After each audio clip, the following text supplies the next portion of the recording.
Welcome to the 60th episode of the Talking with the Dad podcast. Take two. We had like a 6-minute conversation. I realized my audio wasn't on. We're not going down the path of. We're already a day late, to be fair. We're not going down the path of, hey, we're just going to record it again tomorrow. I'm glad I caught it at 6 minutes. I apologize. I do. That was my bad. I know how to fucking operate a computer. I promise. I'm telling you, it happens to the best of us, man.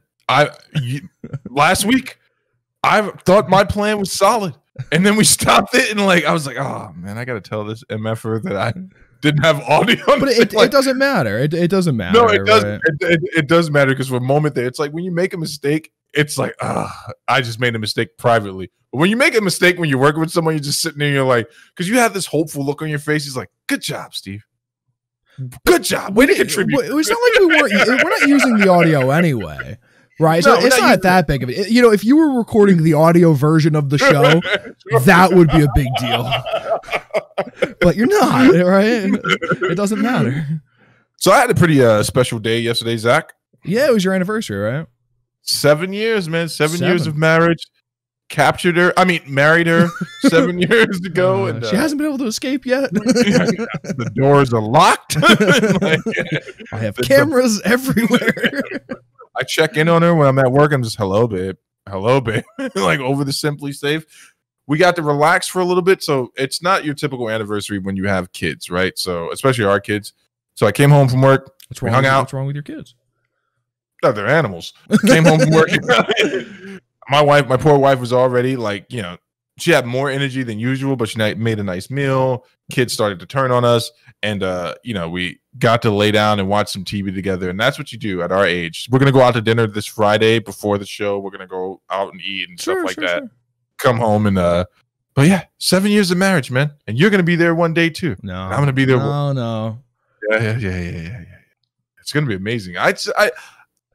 This next part, phrasing for sure. I think about what your wedding is going to be like, and I'm like, for some reason, I envision you trying to talk your wife into you being able to wear a traditional kilt, and Guinness having to be served at the wedding. No, not at all. It'll be like a tux affair for sure. Okay. What are we talking about? Classic tux, white tux, black tux? What are you talking about? Classic tux. Classic. Yeah. Maybe bow tie, right? Classic tux is a bow tie, right? Yeah, absolutely. Yeah. Go with the bow tie. You're the only one that can wear a bow tie, by the way. Yes, that's the only way it would go. Everyone else gets a tie, and everyone else has to buy their own suits. There's a financial burden that I have to impose on everyone else. It's a $1,200 suit, by the way. And you can only wear it once, and if I catch you wearing it a second time, I will burn it. Here's the thing. I laugh because I relate, because that's what happened at my wedding. I'm like, you got to pay for your own suits, dude. Oh. And you got to pay to get to the wedding. And you got to chip in. You get married upstate, right? Yeah, we got married at the Hana Resort in Andes, New York, I believe it's Catskills. Yeah, but Santana traveled in style with her friends and stuff. My savage friends, it was everything with my homeboys. It was the whole thing was just nuts. Like getting to the wedding, keeping them sober long enough. I love all you guys. Thank you for showing up, but just keeping them sober to the point where they could walk down the aisle was a trial in itself. and then when they finally cut loose, it was like watching Mad Men. When I told them it was open bar because I waited to that point, I was just like, it's open bar, you guys go have at it. And they all disappeared. Didn't see them for the rest of the reception. So we're on the dance floor every once in a while. Being the people who are getting the bride and groom is usually a fairly busy time in the marriage, right? Like you guys barely get to eat. Like you have so many fucking little obligations to do. Dude, I messed up every way possible at our reception. So they had the little area where you sit with your wife in the front, and everyone's supposed to look at you and all. I thought I was supposed to go around and say hello to all her family. So I basically left poor Santana up there by herself, and I'm walking around greeting people. I'm like, I'm being a really active husband right now. When I got back to the table, she was like, "You're supposed to stay here," and I'm like, "Oh." You're like, why didn't you stop me? Give me a wave. Give me something. I'm like, trip me. I'm shook your uncle's hand for an hour. Shoot me in the leg. What's been going on with you this weekend, man? What'd you do? How'd the stream go? Nothing, man. No streams. No nothing. Sat and watched the fights. I've caught up entirely on Dana White's Contender Series for this last season. I'm looking forward to it. Oh shit, it was tonight. Yeah, I forgot about it. I wasn't looking forward to it that much, apparently. Getting prepped to go watch my dad's house. So, oh, okay. Oh, that's right. Wait, so we're gonna be live streaming from your pop's house. First live stream is gonna be from there. Oh, we might have to postpone that a week. I'm not gonna bring my stream PC. That makes no sense to bring the entire setup. That'd be fucking cumbersome. I am going to build into my new PC case while I'm there. So, did you get your card? No, I didn't get a card. I didn't secure one. But I mean, at this point, I might as well just build into it, right? If I'm gonna have the free time to do it, I might as well. Who knows when I'm gonna get a card? I got you. You're just gonna take your existing components. Yeah, just swap it over, clean it, swap it over. Okay, so I'll do that. What are you gonna do with the old case? Break it down for metal? Throw it in the garbage. Thing's a piece of shit. I hate it. I hate it on many levels. So yeah, I'll be doing that and probably playing games. That's about it. Nice. Anything else crazy going on in your life, man? Did you get into a fight recently or something? What happened right here, buddy? Are you out there? Dry skin. Fucking hockey. That's what I want. That's what this. Sorry, off the top of the head. I don't play hockey. I wish I did as a kid, but I never played. I want to ask a question. Did you play street hockey? I played street hockey. Yeah. Is it really as intense as everyone makes it seem? Depends on who you're playing with, right?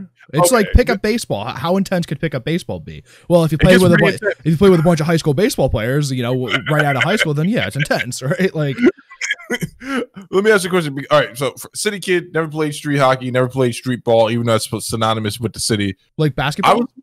No, street ball, like stick ball, like playing baseball. Oh, yeah. So I was watching one of the old Kevin Smith movies, I believe Clerks. Okay. Have you seen this? And do you remember how they? Yeah, you remember the running joke in that entire thing is like they're looking for a place to play. He's not even supposed to be to work at that day. Yeah. I was thinking to myself, I was like, man, is where Zach grew up, where I currently live, is it that type of area? Because everything in Clerks reminded me a little bit of like in town. And I was driving around like, oh, that's weird. Like that's where Jay and them would stand. There's a quick convenience store there. No, because this was like super high school football based. A lot of people really support the high school football team, and we're not very good. Actually, my dad was on one of the last teams that won states. And baseball. Lots of like little league. Little league's a big thing. So we have a pretty good little league program. Have for a long time. So. No, that's it. No, not much street hockey. I've definitely played street hockey just because I loved hockey, right? And I would like have friends over and we play street hockey and like on my dad's old place. So rollerblades, or did you guys just run? I can't fucking rollerblade, dude. I can't. I've tried like maybe once, and I was like, fuck this. This shit's stupid. Shit's for stupid people. Fuck this shit, man. I'm out. You weren't even a part of the generation where there was like a real beef, and like the way people treated rollerbladers back in the day. I'm like, come on, dude. You gotta respect this kid. He came out here. He's on the vert. I can't do that stuff in rollerblades either, dude. I couldn't do it on a skateboard either. I spent a lot of my life skateboarding. Couldn't do it on a bike. I spent a lot of my life biking. I can't jump over a can in rollerblades. If I did that, I'm going to the hospital. If I could ride, I probably could. I'd be confident enough to do it. But what ollie over a can or like no, like on rollerblades. You call it an ollie, I just call it a jump. Like no, I'm saying like I could used to. I'm not doing any ollies right now. I could ollie over ollie over curbs and up and down curbs and like yeah. No, man, I got on rollerblades once in Central Park and I nearly died. I actually flew into a homeless person. It could have been a hate crime. It is Central Park, so I mean, it is granted. Maybe he flew into me. Zach, my good friend. I'm gonna let you guide me tonight. Hold on, before we do it, there's like one topic. It's like a semi-topic. What's going on? What's going on? Hit me. Yesterday was officially 1 year since the original release of the Borderlands 2 footage on the channel. Oh wow! Some of you guys may not know. You guys jumped on the ship late. We did gaming videos for how long? 6 months, along with some podcasts eventually. So it's been 1 full year. Hold on for a second. We used to do the gaming videos. What, Monday would we play the game? We would play Monday, and then I would edit every day throughout the week, and then Friday nights we would do a podcast. I gotta admit, man, like towards the end of that, man, like it was amazing. Zach would literally say to me, "It's like, look, I just need one thing from you, Steve. I'm doing all the editing, and I appreciate that you have a family, but I just I need you to be on time. That's so it. I can do the like. Just please show up. There were days where we had to skip a Monday, and it would be like a Tuesday, and I'm like, well, we're getting less videos this week. My goal was always to edit a video a day, right? And you got to imagine I was working a lot at that time too. Yeah, and you know what's funny is we started off playing Borderlands 1. 2. No, what is it? Borderlands 2. Switched into 3, and then played some other games in between there. Played some Destiny. Played some Halo at one point, which I hated the single player of Halo. I don't know why. We played some COD. We played some Rainbow Six. Yes. Which I don't know why we did that. That was strange. I was trying to. You were really into Rainbow at that time, right? Yeah. Yes. And I Gears still play maybe, but I think we scrapped the Gears because we were trying very hard and had no idea what was going on. Like 80% of the audio was just like, okay, I killed him. Did you kill that? Okay, you killed that guy. Okay. I'm running. Yeah, exactly. He's after me. Yeah. There wasn't really much past that. You know what the crazy part about that is? I enjoyed that. I like that Gears night was really fun. It was fucking stressful. I'm not convinced that the episode wouldn't have done great. I've watched streamers who say less than 2 words their entire stream, and it's literally the sound you made to like, yep, thanks, chat. Okay, I'm moving around here. Gotta go. Okay, thanks. Yeah, but during a stream, it's a little bit different, I guess. It's not, I don't know. It wouldn't have been good video content. I might have it saved somewhere, but yeah, the Gears footage. Maybe when we hit our 10-year anniversary of the channel, then maybe we'll throw up the Gears footage for the fucking. They're like Gears 37's out now. Here's some Gears 5 footage. Anything you would do different from the and I know you guys said some stuff off air. We can keep that off air, but anything you would do different, like game wise, would you have picked a different game? I still stand by the fact that I think Borderlands is a really good like social game, right? Yeah. Maybe I would have done a little bit different where we did this over gameplay off the start. Like we played and recorded an hour worth of gameplay or 2 hours worth of gameplay, and then did a talking portion of it, and then instead of doing it all at the same time. Maybe I would do that a little bit different, but I don't know. I thought the videos were good still. No, I had a great time. I remember that you have to remember the original premise of the show was you teaching me how to like game, and it's amazing because like obviously I'm It transitioned out of that fairly quickly. After like the second week, I was like, Steve's competent enough where I don't have to fucking coach him around. I might have to teach him how to level up his guns in the Division, but. That is still an embarrassment, which you said you would never bring up on air, but it's okay. I'll bring it out myself. It was a second. It was the second looter shooter ever. That's not an embarrassment. That's a fucking. It happens. I literally had to bring my computer to work one day, and I don't even think I brought it in for that. I brought it in. You wanted me to like install fans or something. Yes, and I brought the computer over to the job we shared at the same time, and Zach had to level up my character in the Division. That's a game we never played on air, though. That's one game we've never. I still don't think your PC could handle recording it. I don't think mine could. Off of one PC, I don't think mine could. I have a second one now, obviously, when I did most of the recording off of that. But you see, Santana, Zach just made my point. I need a streaming PC. No, he doesn't. He absolutely does not. He doesn't. I don't utilize mine. I didn't utilize mine enough. I even set up the 4th monitor for it. Listen, why must I be subjected to gaming on one computer when I can game on 2? You're not gaming on a second one, though. It's just like I'm just broadcasting myself to no one at this point. It's out there, dude. I feel that. Well, happy 1-year anniversary as well, man. Oh, so that means it was the exact same day as your anniversary. You remember we recorded the videos 3 weeks in advance or something, right? Yeah. And then I did a lot of editing, and we sent it around for like a focus group, and and then we went live. So, what advice would you give new content creators stepping into this realm? Come in with something unique. That's it. Be the only person doing it, and then master that, and then move on to something else. See, if you would have bought the Avengers game, we could have went back for the anniversary and played one level of the Avengers. It would have been miserable, though. I would have talked shit to the game the entire time. It would have not been fun for either of us. I just looked over at the record clock for a second, and I thought I wasn't recording. Like, literally, I was going to punch my screen. 1 year was a good run, folks. This is the last episode of Talking with a Dad. So, I mean, you didn't get the timestamp for the 1 year anniversary, so we're already a little bit lax on that. But timestamps are hard, man. Timestamps are fucking brutal. That's all right. That's all right, folks. We're recording this, so I'm just gonna go back and get it anyway. That's fair. So, what do you want to start off with tonight, buddy? You got some great stuff going on here tonight. Oh, man, there's a few different things that have happened fairly. Have been fairly big. Let's talk about the UFC stuff first, right? Let's get that out of the way quick. That's probably the least big topic that we have coming out for this evening. Okay. What's going on in UFC? So they used replay in a fight the other evening and didn't stop the fight. Here we go. Which fight was it? Because I was at work and I heard about this. Jessica Rose Clark, I think. Okay. I gotta look it up. She hit a knee on a girl. What's on the undercard too? The prelims. Let me see. Yes, Sarah Alpar. She kneed this. I think it was this fight. It definitely was, because it was actually. Yeah, it was definitely this fight. So Jessica Rose Clark hit a knee that looked illegal, right?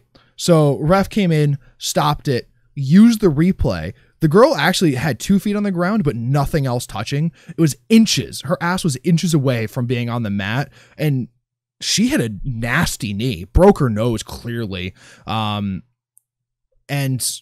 they said, okay, well, you get this position back and continue on. And then she finished her in the third round. It was, I think the ref felt bad, because when that should have ended the fight. Let's be fair. That knee should have ended the fight, because she was essentially out. And if she wasn't out, she was going to be very quickly after that. When Jessica Rose Clark was able to get on top of her in the third round, he ended it almost immediately. Yeah. So that's it's crazy. It's crazy because obviously this goes back to the Rodriguez situation with Ed Hearn, and we had been talking about this prior to that off air, like what constitutes them using the replay and what's going to happen. Yeah. And the crazy thing when you think about this is like, so all right, because we pretty much verbatim called this on the show. I'm going to try not to get heated up right now, but we pretty much verbatim talked about this at length. Was it at length on the show or off the show? Every avenue that you could have had in this, we played it out, and I'm like, it's gonna happen. It's gonna happen. They can use the replay. They just have to be able to. They have to be willing to put people back into position and go, okay, fair. Sorry, lady, we would have DQ'd her if she didn't need you, and you would have got the win. But now you're going back into the position. Actually, the whole night was kind of strange. That whole fight card, not strange in a bad way, but a lot of injuries, a lot of brutal finishes, and some not a lot, but there were some brutal finishes that night, and there were some good finishes, dude. Listen, all right, I'll start with the one thing that I'm just gonna say it, man. Tyron Woodley, we want to thank you for your time as the welterweight champion. Your climb from Strike Force into the UFC. No, right, so his rib clearly broken though. Right, yes. So we can admit that rib clearly broken, clearly in half, and shifted quite a bit. Yeah, so that looked very painful. I get that. He was non-competitive in this fight, man. No. He's not even ranked in the. He might be 5th in the rankings now, or maybe outside of the top 5. Man, he's one of those people that we talk about constantly that has more going on outside of the octagon, that he will be fine. Yeah, just it might be time. He said he wanted to take time and heal up, but he didn't say that he was retiring. And I respect that. I totally do. He was a champion for a long time. What was he, a 5-6 time champion, something like that? 4 to 5. Yeah, 4 or 5 time champion. Beat a lot of people. Beat Robbie Lawler at his best, right? Yeah, and a lot of respect for how well Tyron Woodley could fight.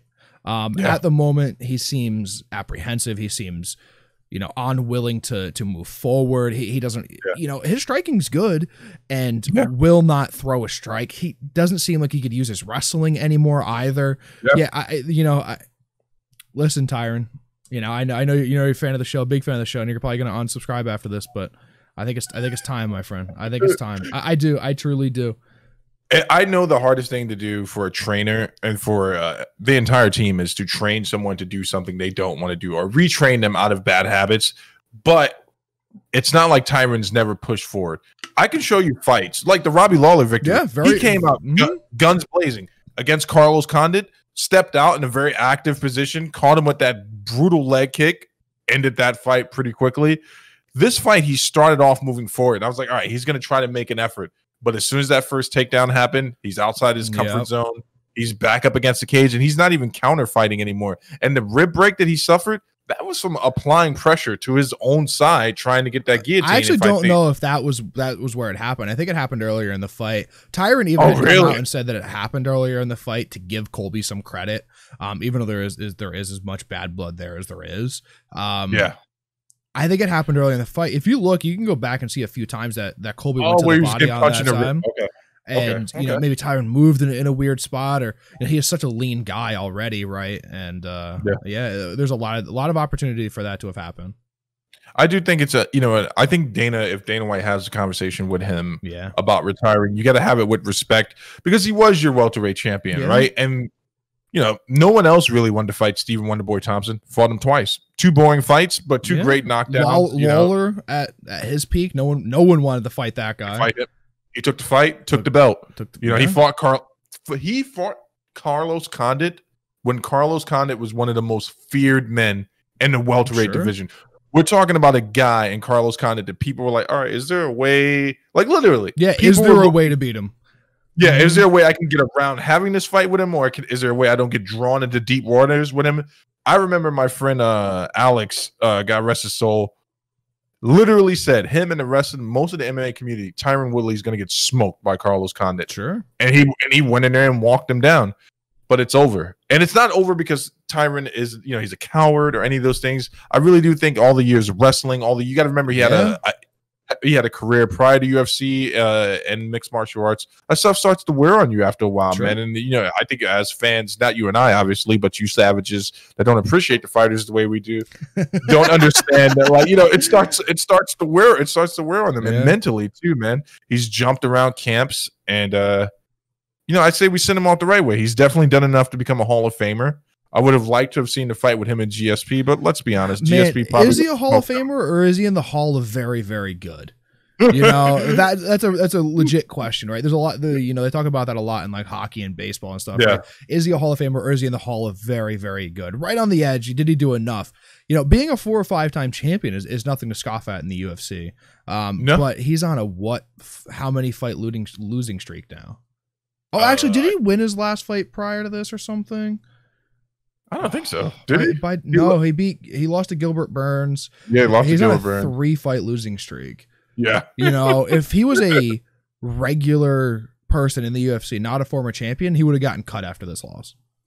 Yeah, no, absolutely. I think that he's done enough to get into the Hall of Fame. All right, this might not be the best thing to say on there, but I do believe he was the first African-American welterweight champion. I have to check my facts on that. If that's not enough, I think if you defend the belt more than once, I think you squeak in there. Now, in regards to greatness, that's going to change over time. Yeah. In regards to greatness, he will not be remembered as the greatest welterweight champion of all time. Obviously, GSP, Matt Hughes, they're still held high in that conversation. Sure. We'll see what Kamaru Usman does with it, but he has a few tough fights, Usman, coming up though. Right. Absolutely. That Burns fight is going to be incredibly tough. It is. So I think it's going to be tougher than the Colby one. I honestly do think it's going to I think he comes in a different style. Speaking of bad blood, Tyron Woodley, you get an official send off. I'm talking with a dad. Thank you for all those good fights. Speaking of bad blood, did you happen to catch the post-fight presser between Colby and Usman? No, it's bad. I know they really dislike each other. Yeah, it got super personal. Really? It got so personal that Colby was said to the effect of like, "How's your tribe doing, Kamar? They sending up smoke signals so they know what you're doing." Yeah, and I was that guy's a fucking clown, man. I'm not laughing at what he said. I'm laughing for the poor producer that didn't get the beat on that. He's Colby Covington is the person that I think of when I think of a Trump supporter. Like to talk a lot of shit.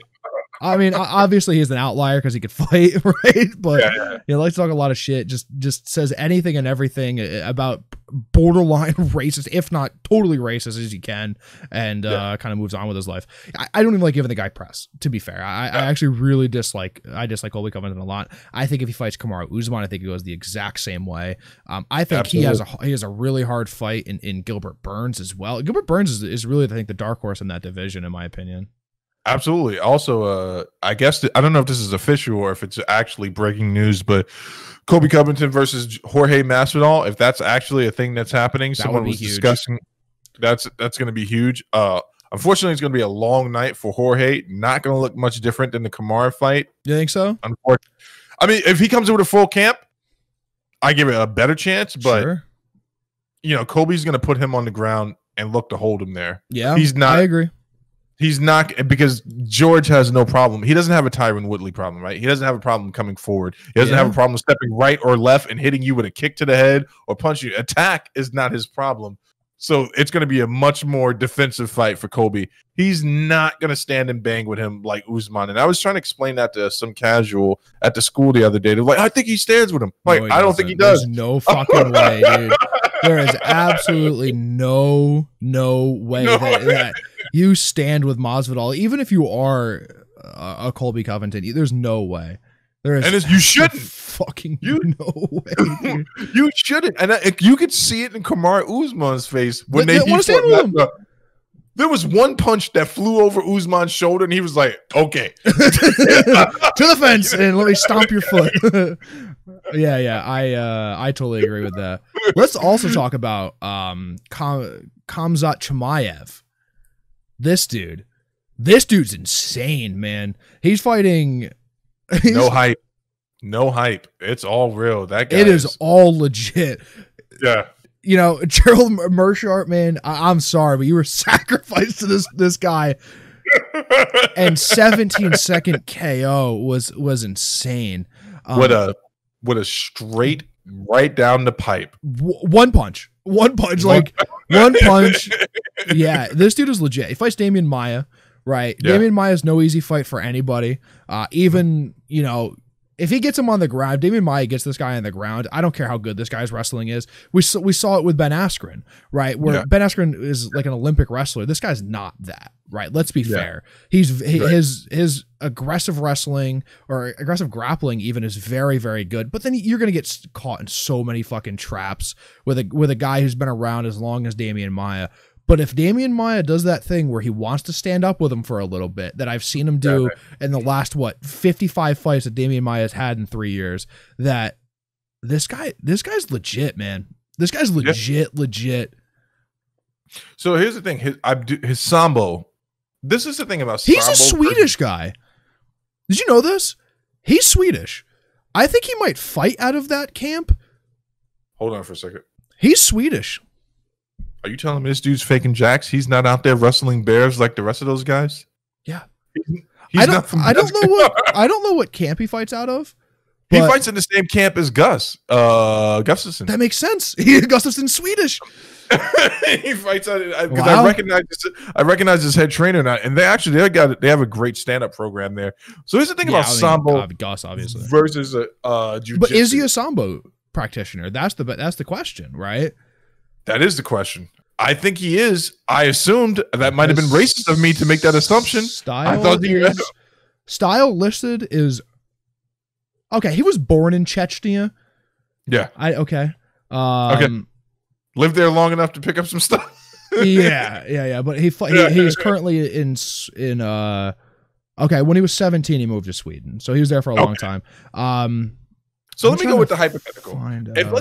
Let's say if he is a sambo practitioner, right? Sambo versus jiu-jitsu. There's a great documentary. I'll send it to you off air. It was where combat sambo, where it talks about, you know, there's always that old thing, position versus submission. Sambo guys can go for a submission, but they're also going to use a lot of position in their wrestling. So they're going to fling you throw up a guard. They're looking to get out of that guard really quickly. And everything they do inflicts a little bit of impact and danger and pain on you. I'm talking about normal guys when they do knee on belly jiu-jitsu. That's like something that's really, really painful and it's hurting you in the transition or they're trying to stop something from happening. These guys, even when they grab your legs, they grab them in a way that's going to let you know that they have full control of the situation. They don't fling you very nicely. They fling you to leave an impression. And I think that's going to be a problem for Damian Maia. But we're talking about Damian Maia here, right? We're talking about next level jiu-jitsu. And he's been, he's had his ups and downs in his career. I agree with you 100%. You go in there thinking that you're just going to control him on the ground, and people who've done it before is the minute you get an arm or something snatched up. Sure. I think that after this fight, marketing machine kicks in because he's going to. He fights a top 5. He fights a top 5 after this for sure. He might fight. I don't know if Woodley wants to fight him. That would not be a good look for Woodley. But because he's fighting at both middleweight and welterweight. 2-division champion. I'm calling it now, dude. Yeah, you're too late. DC already called it.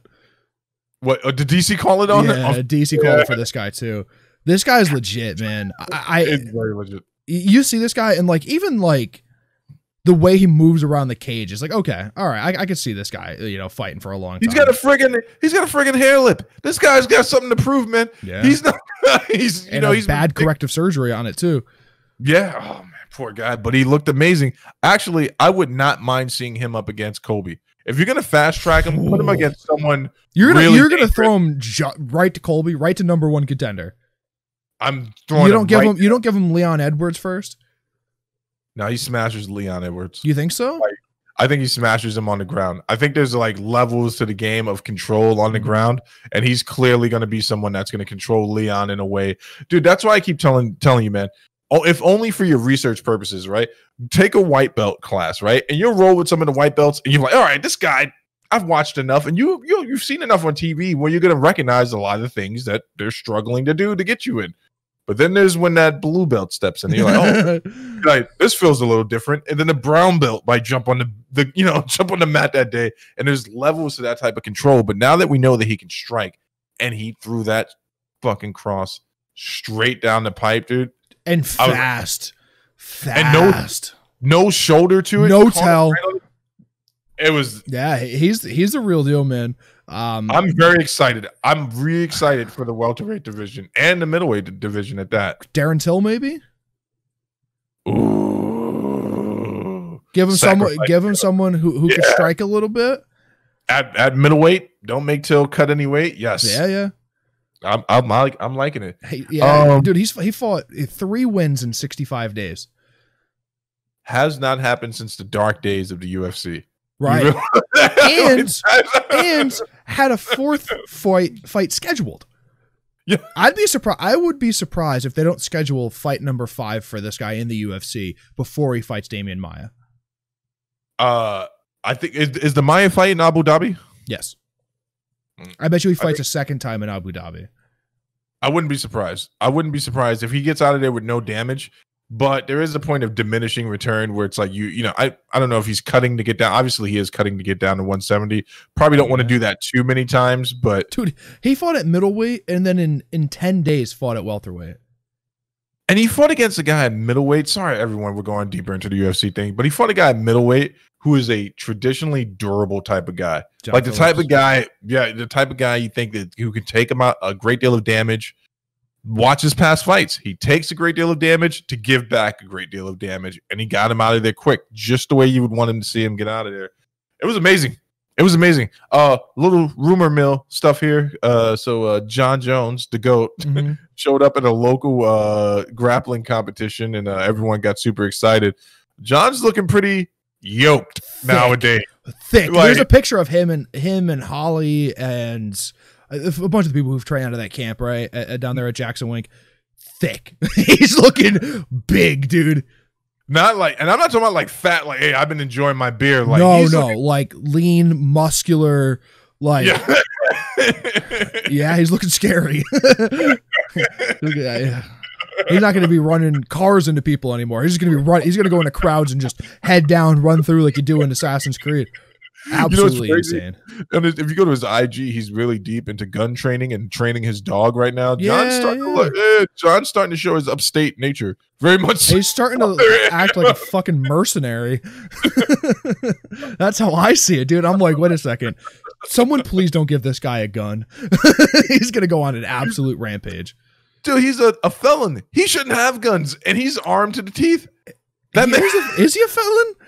Oh, no, he's never been convicted. That's right. I'm sorry. Yeah, I don't think he's committed many felonies. But no charges. He's been charged with, never convicted. He discharged a firearm while drunk, while driving in a major metropolitan area, in visual range of a police officer, and got rehab.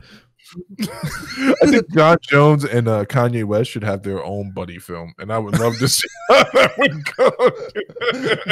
Like John pulls up to the house, fires 2 shots into the living room. Let's go, Kanye. He just like shoots the hinge off the door, and then Kanye opens it, and it falls over. What's happening? Oh, it's just John. I got your milk. But anyway, that's his catchphrase. He kills someone, he's like, I got your milk, and then just dumps a little carton of milk on him. Like the carton that you get in school, like in elementary school, you have to like fold the thing and fold it out. Oh, dude, have you ever got one of the bad cartons where it's gone bad and you can smell it as soon as you pop that thing open? Yeah. That's happened to me multiple times. Miss Edwards, lunch lady from the 2nd grade, I'm gonna find you if you're still alive, because you should have done something to protect me. Did you guys used to get like the little like cakes that were muffins, the muffin cakes? Yes. Oh, yeah. I want to find those. Those were so fucking good. That's what made me hate deep dish pizza. Was school, like the fake. You guys were so fancy. You had deep dish pizza. No, we had that square shaped pizza that they would give you, but I associate deep dish pizza with that because deep dish is horrible, and for uneducated people, really, there's no sane person enjoys that stuff. So you associate deep dish pizza with square pizza? Yes. Oh, Square. The best pizza place in town is Square Pizza, by the way. Listen, I'm not going to disparage Square Pizza. Here's what I'm going to say about it, though. There's a lot of bread with Square Pizza. I like a little. I'm telling you, man. I'm gonna have to get you. I'll have to get you this place. I went to the place that you ordered your pizza from Chicago, and I ate there in person. And like Lou Malnati's. Yeah, and I was sitting there, and I was like, yeah, man, I've been waiting to get here my whole life. Not really, but I got in. You lived in Chicago for a while. Yeah, I never went down there though. That's I never went down. I will admit this. The bread to sauce ratio is a little bit too much for me, but too much bread or too much sauce? Too much bread, and but it was very good. The fact that you could smell like the fresh bread being it's amazing. That part's Let's get off of food, dude. I'm fucking hungry. I'm sorry.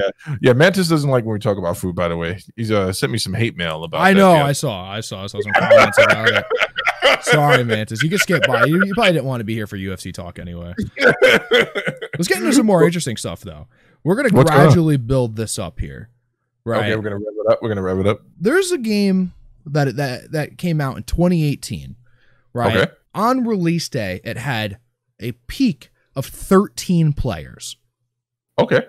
That's horrible. 2 years later, people rediscover this game.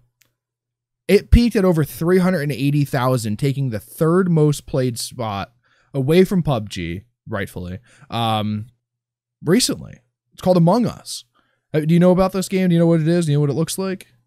No, I've heard you talk about it. I've heard Cash talk about it. It's whispered in the hallways. I've heard many different things. But tell me about it. Lay it on me. What is it? This is little. It's like if you think about a game that a child would make, in the way that the graphics look, it's essentially that, right? You're just a little blob guy on a spaceship. There's 10 people and there's 2 imposters, right? So the crew is trying to like get all the tasks done so you could fucking fly away, and the 2 imposters are trying to kill all of the crew members, right? So that's the premise of it. There's many other games like it. Right. And it really, so the way that the game works, you get 10 people in a lobby, everyone mutes their mic while you're in the game, right? And then, Okay. you know, if someone's dead and you walk by a dead body, you can click the report button and then it goes up to a voting screen. You have to try to decide on who is the person that is or is not the imposter, right? So then everyone unmutes their mic for that voting screen, argues, tries to get the people out, and then you rinse and repeat, right? Okay. There are two people in particular that have absolutely blown up from this game. A lot of people have been doing really, really good with it. Every big streamer's playing it. You know, your Summits, your Ninjas, I don't know if Doc played it, but no one can play with Doc, so it doesn't matter. But like everyone, you know, like Nade Shots, and everybody has played it at this point. There are two people that have blown the fuck up with this, and it's Valkyrie and Disguised Toast. That makes sense. I have seen this game. I've seen her play it, and no offense to Valkyrie, I shut it down because I was just like, all right, there's no reason for me to be here. I came to watch shooters, but yes, I know what you're talking about. It is kind of creepy though. It's a creepy game, isn't it? It's a fun game, right? So it's a lot of suspense, right? It's like, you know, I'm doing a thing and someone walks in and it's like, oh shit, am I gonna die here? Is he good? You know, do they know if I'm good? Right? Like there's a lot of that. Valkyrie's not even the person who's blown up the most from this. She's gotten a lot of publicity and has been very good for her. She got to play with PewDiePie. But Disguised Toast, do you know who Disguised Toast is? No. He's affiliated with Offline TV. It's a bunch of League of Legends players, a bunch of former pros. Pokemon's in that same group. I'm sure that's a name that you would recognize. This guy in 2 months, not even smaller. Inside of the League community, he's a very medium-sized streamer, but a medium streamer in the League community is a big streamer otherwise, right? So like, you know, 3,000, 4,000, 5,000 people in his stream fairly often. He hasn't uploaded a video on YouTube in almost 2 months that isn't over 2 million views. This video I'm looking at, I just pull up his YouTube page, right? And Social Blade would show this even better. 13 hours ago, he's at 1.5 million views already. This guy's stuff is blowing up. The video from yesterday, 2 million, 2.5, 2.7, 2.5, 2.5, 2.6, 2.5. This one here is 4.1 million views. This dude is doing crazy numbers right now. Crazy numbers. I gotta ask a question. What is he doing that has drawn so many people in? He's just really good at the game. He's really good at deceiving people when he is the imposter, and he's really good at picking the imposters when he is just a player. And I watched one of his videos just to do a little bit of research before the show. The editing is barely about the same as everybody else's with these videos. It's all very similar. But this guy's blowing the fuck up, man. It's crazy. It's absolutely crazy. And I'm not coming from a jealous point. It's so crazy to think about what blows a person up. And so he'd been doing this for a while, right? Prior to this game sets it off. Millions of views, man. And like I always try to figure out what's the rhythm. What's the rhythm here? Is it his personality? Was it just the right game? Right timing? The right game. It was just the right game, man. And what happens? So, and how good is it doing for Valkyrie? Is she hitting millions now? Because I know her transition from Twitch to YouTube has been. I don't want to say her a lot. She peaked at like 70,000 viewers the other day playing it. Live stream, nice. Yeah, that's very good, right? That's very good for her. Yeah, because she's been hovering around like the 8,000 to 10,000, which is nothing to scoff at. 35,000 right now. Her single videos aren't doing as well. She hasn't hit 1 million views on a video yet. In the past few months, especially with Among Us, you know, she hasn't hit 1 million yet. But her stream is doing very well. Disguised Toast might stream on Facebook. He might have been one of the people who got early adopted to Facebook from Mixer, or he went from Twitch to Mixer. He's been you know, grinding for a long time. You know, very long time. He was averaging, you know, in the month of May. Let's put this for example: April, May, even June. June, he gained 20,000 subscribers. That's nothing to scoff at, right? But he's a 2 million sub channel, right? 20,000 is probably what you should be doing every day regardless, right? Right. And then July jumped up to 50,000, and then August was over 100,000 new subs gained, right? You could see the trajectory going up. You know, you could look at his total video views starting in September. I think in July, he had a lot. It was like 20 million video views in July. And Oh, sorry, that was July of last year. I don't know. Oh, that's when Teamfight Tactics came out. But in July of 2020, it was at 5 million views, and in August, he was at over 13.5 million views for a single month of video. And he's on a trajectory to go way, way up. It's interesting to see. And the game, you've played it yourself, right? One time, yeah. I've played maybe 3 or 4 games of it. Better to play or better to watch? Obviously, in your instance, better to watch, but it's better to play. It's way, way, way better to play. Yeah, someone invited me to a game and they explained it to me, and I was like, yeah, it doesn't sound like something I'd be good at. Not really where my strengths are. It's fun. It's fun to play, right? Like if you got a bunch of friends together and played it, it would be fun. Yeah, and that's how I played it. Kind of. I knew a few people in the game. It's okay. I'm not a huge fan. You know, obviously I haven't gone back and played it. You know, I have a few hours played. I could probably look it up. Steam is open. Is it a free game? It's $5. Oh man, so that's it's basically free. I played 96 minutes of this game, so just over an hour and a half. You know, it's fun, but I can't shoot people in it, so it doesn't really matter to me. Blowing up on YouTube, how's it doing on Twitch? Pretty good, depending on who's streaming it, right? That's kind of the thing. Doing very, very well on YouTube, both live streaming and for videos. Right, Courage is playing it, and like a bunch of the big guys are playing it, so it does well. You know, right now it's the top of Twitch right now with 416,000 viewers. If that says anything. XQC is playing it. That's huge. He has 65,000 people watching it. Ninja's playing with 50,000 people watching it. Dr. Lupa's playing with 22,000. Brooke AB is playing. Nate, a lot of the 100 Thieves players are playing it, but every single big streamer has been playing it. It's crazy to think of Doc even playing a game like that. Like, could you? I wouldn't be able to take him seriously in the game, right? He would either get killed or voted out first every time. Like, because you're just waiting for him to do a Doc thing, right? Like, he's just going to say something out of turn. He's going to say something that has nothing to do with the game. It's like he gets kicked right away. Yeah. Everything okay? Okay. Yeah, no, everything's fine. Yeah, it's just blowing up, man. It's very interesting. We saw this with Tarkov. We've seen it with a few games. Fall Guys had this happen to it. But yeah, Among Us is absolutely fucking killing it right now. And you know, sometimes things will blow up on Twitch and then not transition over to YouTube. This is doing both, and that's very, very impressive. Well, I'm glad to hear that, because I would like to see the YouTube and I'm open to be corrected here. I want to see more streamers succeed on YouTube just for healthy competition. I want to see that community get built up a little bit more, because right now I can't name, and I'm sure you can name more. I can only name 3 people that stream consistently on YouTube that I tune into, and that's Courage, Doc, and maybe everyone, and Valkyrie. I can't name another huge actual YouTube streamer. I know a lot of content creators, a lot of people who upload their content, spend time editing it.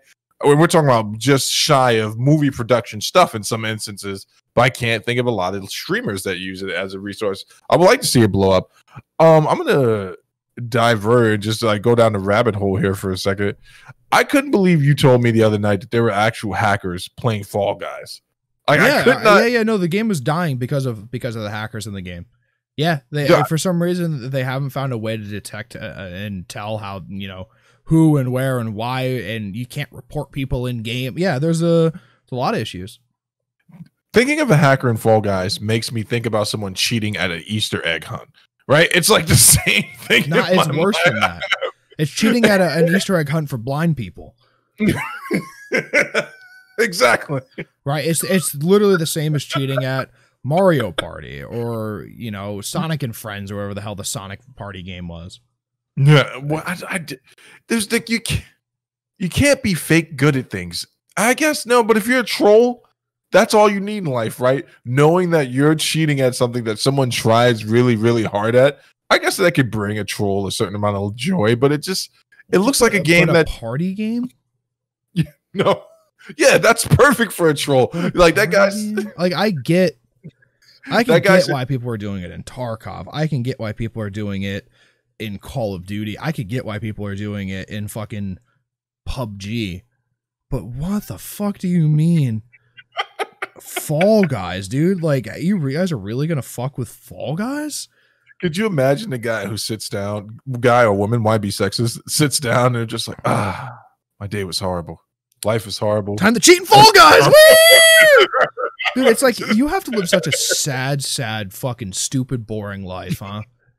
A really shitty, like even your fucking, your cat doesn't like you, right? No. You just feed it and it comes back home every 3 weeks. Like you're a shitty person if you cheat in Fall Guys, dude. In actuality, you try to feed the cat, it knocks the food over and says, "I would rather die than spend any more time with you." No, it was just something that cracked me up because I went to go watch a few streams of people who were playing it and having a good time, and I was like, man, it really doesn't make any sense because it's competitive up until the point of being stupid, like being fun, like those little jelly bean looking things, whatever they are. Running through those obstacle courses, that thing is supposed to induce a type of euphoric feeling from you. Fun. Like it's fun. Yeah, I guess that's what human beings call it. I'm having fun right now when I move my head. Human malfunction. I just don't get it. I had to go on the sidetrack there. I don't get cheating in games, man. This has nothing to do with Among Us, but I can just see how people would cheat in the game like Among Us, where it's like, I don't just stay off the game, bro. If you're not good at it, you didn't come to have fun, don't do it. Yeah. And I think that's why competitive sports are so intimidating to people, because it's like, whoa, I have to actually be kind of good to cheat at this. You can't fake an ollie, and you can't fake a layup. Like there's no hack. There's no hack for that. Yeah, you're 100% right. You're absolutely right. It doesn't. It doesn't make sense. You could, right, and that's cheating to a level, but I would definitely take steroids and skateboard. It won't impact the way I skate at all, but if I could go back in time, I would love to be that guy going through a roid rage at a vert park. Just like he's really bad, huh? Like, yeah, but he's been taking steroids for weeks and he thinks he's going to make him better. I mean, we both know that that's not what steroids are used for, though. No, absolutely, absolutely. But let's start using steroids for what they're not used for. Like, let's think about how good our stream could be if we use steroids before we play. Borderlands. There was a bit for a long time on Painkiller already where they were gonna get one of the guys testosterone replacement therapy, right? TRT, and just see how it fucked with him. And we're gonna like, all right, well, I mean, the guy's financially successful. He doesn't really need any money. He's retired. He flies a paramotor for fun and rides motorcycles cross country. Let's get him on TRT and see how it affects the show. There was a running bit for that for a long time. That would have been amazing. Matt Serra was on TRT for most of the podcast, and Dana White looking for a fight, and it was hilarious, dude. That's what we're doing. First live stream. I'm gonna get us some TRT. We're gonna pop that. And we're just gonna see where it takes us. down, super down. That should be hilarious, actually. I might try this game out, man. See if I can get a bunch of us in it. Yeah, you have to. So the hardest part about Among Us is organizing a fucking group, right? You have to organize. You can't go into a public match, right? You have to organize 10 people. Well, you can go into a public match. It would be weird. You have to organize 10 people. That sounds horrible, going into a public match playing this game, like trying to. But there's no VoIP in the game, though, so it would just be text. That's even worse, dude. It's like texting with a bunch of strangers. I can't do it. But here's my problem, right? All right. This game breeds a certain level of toxicity. Yes. It's toxic. The game is toxic. That's probably why I don't want to play it. It's just I don't feel like fucking arguing with people for 4 or 5 hours. That's like what a lot of these people are doing, and they're it is going to ruin friendships, right? It legitimately, I know it is. It's just it is legitimately super toxic. It's the most toxic game I've ever seen. And I come from the depths of being raised by Modern Warfare 2 and injected into fucking League of Legends. And this game is by far, because it's based around arguing with everyone else. So actually, that sounds like a good game for me and another friend of mine to play. But here's the thing, though, right? How long will it last? So the game's trending really well right now. How long do you think it will last and continue to be? When does COD come out? A lot of these people are going to leave this game for COD, or by the time it gets there, it's gonna be, it's gonna be so toxic. I bet I give you another month maybe. There's also a very similar game to this, but like a little bit better graphics and more depth to the game called Project Winter. I've heard of that one. Yeah, that looks kind of fun, but again, it's like it's VoIP in game. So like when you're next to somebody, you can communicate, and there's like things to do. Game looks way harder, but it's the same kind of game. It's crazy, man, to think, because you guys do your D&D thing, over Discord, man, and I would just go play a good RPG. I'm really gonna start a campaign for this. I'm not gonna play. I just don't have the time, but I think everyone should try to get into an in-depth, suspenseful RPG game. Let me make my case here. You would have the same experience minus the toxicity, right? You get a good GM to the game. You get a good storyline. Oh, okay. No. I was wondering what you said. You were thinking instead of playing Among Us, play a D&D game. Here's the issue, D&D. Right? Is these people are playing this every day. Right, this is not a once a week thing. Like a good D&D session is once a week because it takes that entire week to plan what's happening in the next session.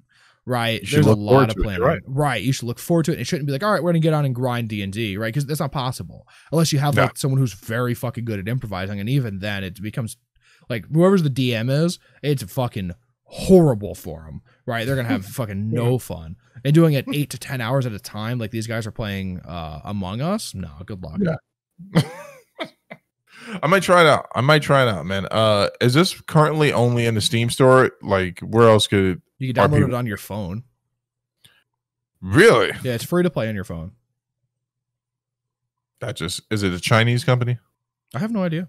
I haven't even looked into the devs of this game, to be honest with you. You got me paranoid about everything now, like with Tencent and all this stuff. Everything I download from the Play Store, I'm like reading through the bio. I'm like, is this owned by that company he told me about? Are they watching me? I can't get involved with that. You're gonna blame me for it. I saved you. That's what most cult leaders say. Like, I saved you from the world. I saved you from it. We should move on. I'm going to throw a different topic in here, and we should speak about it. So we're going to move on from Among Us. TikTok was purchased for U.S. consumption. Yes. By Oracle and Walmart. I heard that. Yep. I was just looking for this on the topic list so I could put a timestamp so I couldn't find it. Right, I told you I was going to throw you for a loop with a different topic. Right. TikTok. There you go. I had heard this, and very strange indeed. So I have opinions on this, but I'll let you start because I'm going to go on a tirade right now, and I want you to get it. I want you to get it in first. So I'm trying to figure out who the exact owners are. Oracle and Walmart say they'll own 20%. ByteDance will own 80% and will float the rest, bringing increased scrutiny and a move likely aimed to allow privacy concerns. So the issue is that it was owned by the Chinese government, right? Not a Chinese company, because Chinese companies don't exist, right? Because it is a socialized dictatorship, we'll call it. So therefore the government has hands in everything. So there were issues over privacy concerns, right? Right. And admittedly so, TikTok knew a lot of information that it shouldn't have. Every app was going to know, screen time on your phone and like maybe even what else is installed on your phone, right? Because that's how you advertise, right? I get that. Like, and I don't like it either, to be fair, but this is how advertising works, right? When you go to Walmart and you buy shampoo and croissants together, right? Yeah. The shampoo company gets that information and was like, oh, well, this person bought this and this together. And if they see a trend, then you'll see, either a croissant end cap by shampoo or vice versa, right? Because people buy that and they're associated together, right? Toilet paper and paper towels are always right next to each other because that is the optimal experience, because when you buy one, you're most likely going to buy the other, right? That's how advertising works. So this is how they do that with your phone, is they take this information is like, hey, you have Facebook and this app installed. We'll call it TikTok, right? And now when you go to the Facebook app on Play Store or the App Store, TikTok will be in the recommended because X amount of people or X% of people who have either one of these installed has the other. And therefore they think it's a recommendation. And that's how like targeted advertising works, right? Right. There were concerns over the fact that it knew down to the MAC address of your router that you were connected to, the access point that you were connected to. And that's incredibly scary because most things can't do that. If any, essentially, your phone barely knows the MAC address of the access point, but it only knows it because it has to connect to it, right? Yeah. So there were very, very severe privacy concerns. Now, it's being sold to for a crazy amount of money. And I got to look up what ByteDance is. But Oracle and Walmart will own a percentage of it, which is hilarious. So here's the issue I'm having, right? Our current commander-in-chief, technically, I don't know how much power he has to do this. It's all over the zeitgeist in the political arena. He blocked or potentially blocked or influenced or somehow facilitated the block of Microsoft buying it because he didn't like what they were offering. But sure, the Walmart or Oracle or whoever, once someone involved with this new purchase is a direct contributor and donor to him. So Oracle, no, not Oracle. I bet you it's Walmart. I bet you it's the fucking the Waltons. So here's the thing that really cracks, not even cracks me, but there's nothing funny about this in my mind. That is as illegal a move as any sitting president could do. Sure. So there are a lot of things I will not defend Trump about. I'm actually, in spite of what people believe, I'm not a Trump supporter. I just believe we should look at people correctly, fairly, and like and fairly and judge them. So whenever I hear someone say he's the most evil person in the world, I'm like, well, you've obviously never heard of Idi Amin and you're a moron. You should really do the research on what evil is versus a functional idiot who's actively ruining the country in many regards. Done some positive things, done some negative things. This is one of those things that I think should not go under the rug, and I'm not going to go much deeper than that. But you can't defend him in this sense. The president, it will. But goddamn it, here talking with a dad, we stand up for truth. No, and that's you're right. But unfortunately, some of these things you have to look at with a realistic, really objective. Yeah, it's gonna go under. It's gonna go under the rug, dude. This isn't even the worst thing he's done this week. I would think. No. I wonder what his day's like from like. Oh my god, he had enough time to watch the Colby Covington fight. So I imagine not much gets done in this administration's White House, unfortunately. I just want to address one more thing. The privacy and the data leaks that you were addressing. I just wanted people to walk into the situation with their eyes completely open. Those concerns still exist right now, unless something drastically is done differently. Nothing will change. Yeah. Here's the issue. The Chinese government still owns 80% of it.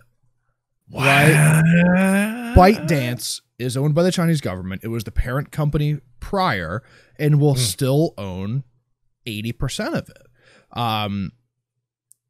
But we're the minority, right? It doesn't make any sense. Apparently they're going to split the company and make TikTok global versus TikTok US, and then the 20% of that global would be. None of this makes any sense, right? It's all a structured. It's all shell companies going straight up to the top. You fucking learn this stuff in Finance 101, right? In Business 101. Like I didn't even take those fucking classes, and I know this shit. I mean, that's why I'm saying, like, man, Zach, I can't even. I get flabbergasted when you try to explain to people these type of things. Like, well, by an American company owning it, this is the idiocy. An American company, somehow magically these things are going to change. I'm like, no, those concerns are still there, and I can show you American software that's on the App Store or in the iOS or Google Play Store right now. Hold on, let's do this even better. The one that's installed on every single person's phone, minus mine, Facebook. Yeah. That is stealing all of your fucking information constantly, right? You're even owning an Apple phone or an Android phone. There is so much of your information that is being sold to the lowest bidder that, it should be worrisome, right? If one thing you could do is go back 15 years and learn that data isn't a commodity, and that you need to either monetize your data or you need to protect your data as if it were your mail, right? It's a felony to go in and break someone's mailbox. If I drive by Steve's house and fucking reach a bat out and break Steve's mailbox, that is a felony, right? Yes. But selling, you know, your cable company, selling the information of the TV shows that you watch, which is data, right? And it's your data. That is not illegal. And I think that's much, much, much worse. I would actually like to be able to, you know, make it not a felony to go around breaking mailboxes. It seems fun. Yeah, I mean, it was in that one movie, Stand By Me. I thought it was amazing. I watch that scene every day before I go out. But you know, and here's the thing: you sign the terms and conditions and the disclaimer, and you give it away. You even have an option to. Yeah, you click the allow. You say yes to everything. It's interesting though. So we're making a great case for something that a lot of people just hate talking about, which is the Linux community. At the root of the open source Linux communities exists the need for privacy. But everything has a double-edged sword, right? So where me and Zach used to work previously, and where Zach worked in another field for for a time, you learn something about people who seek that much privacy, right? There are some people who are just paranoid or just want to protect their data because it is important to them. There are other people who are actually doing quite insidious things with these programs. There's that, right? But there's also, you know, some people just like Linux, right? And that's fair. There's 1% of people on the planet who like Linux, which is strange to me. Hey, man, listen, hold on for a second.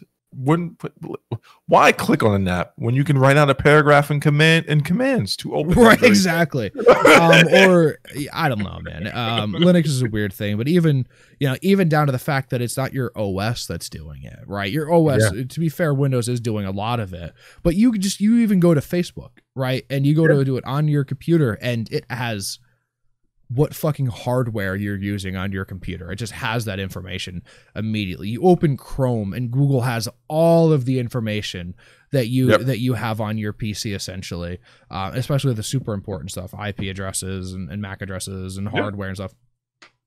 And the stuff you willingly save in there, the passwords, the credit cards you upload. Yeah.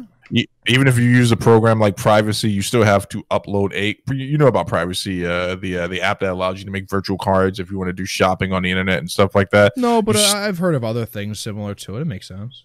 Yeah, but you still have to upload your original card. You still have to at some point to spoof it. Right? No, it makes total sense. You know, there's a real privacy concern when it comes to your data, your internet data, and your even just day-to-day life data, right? Like where you go and where you are, that's huge.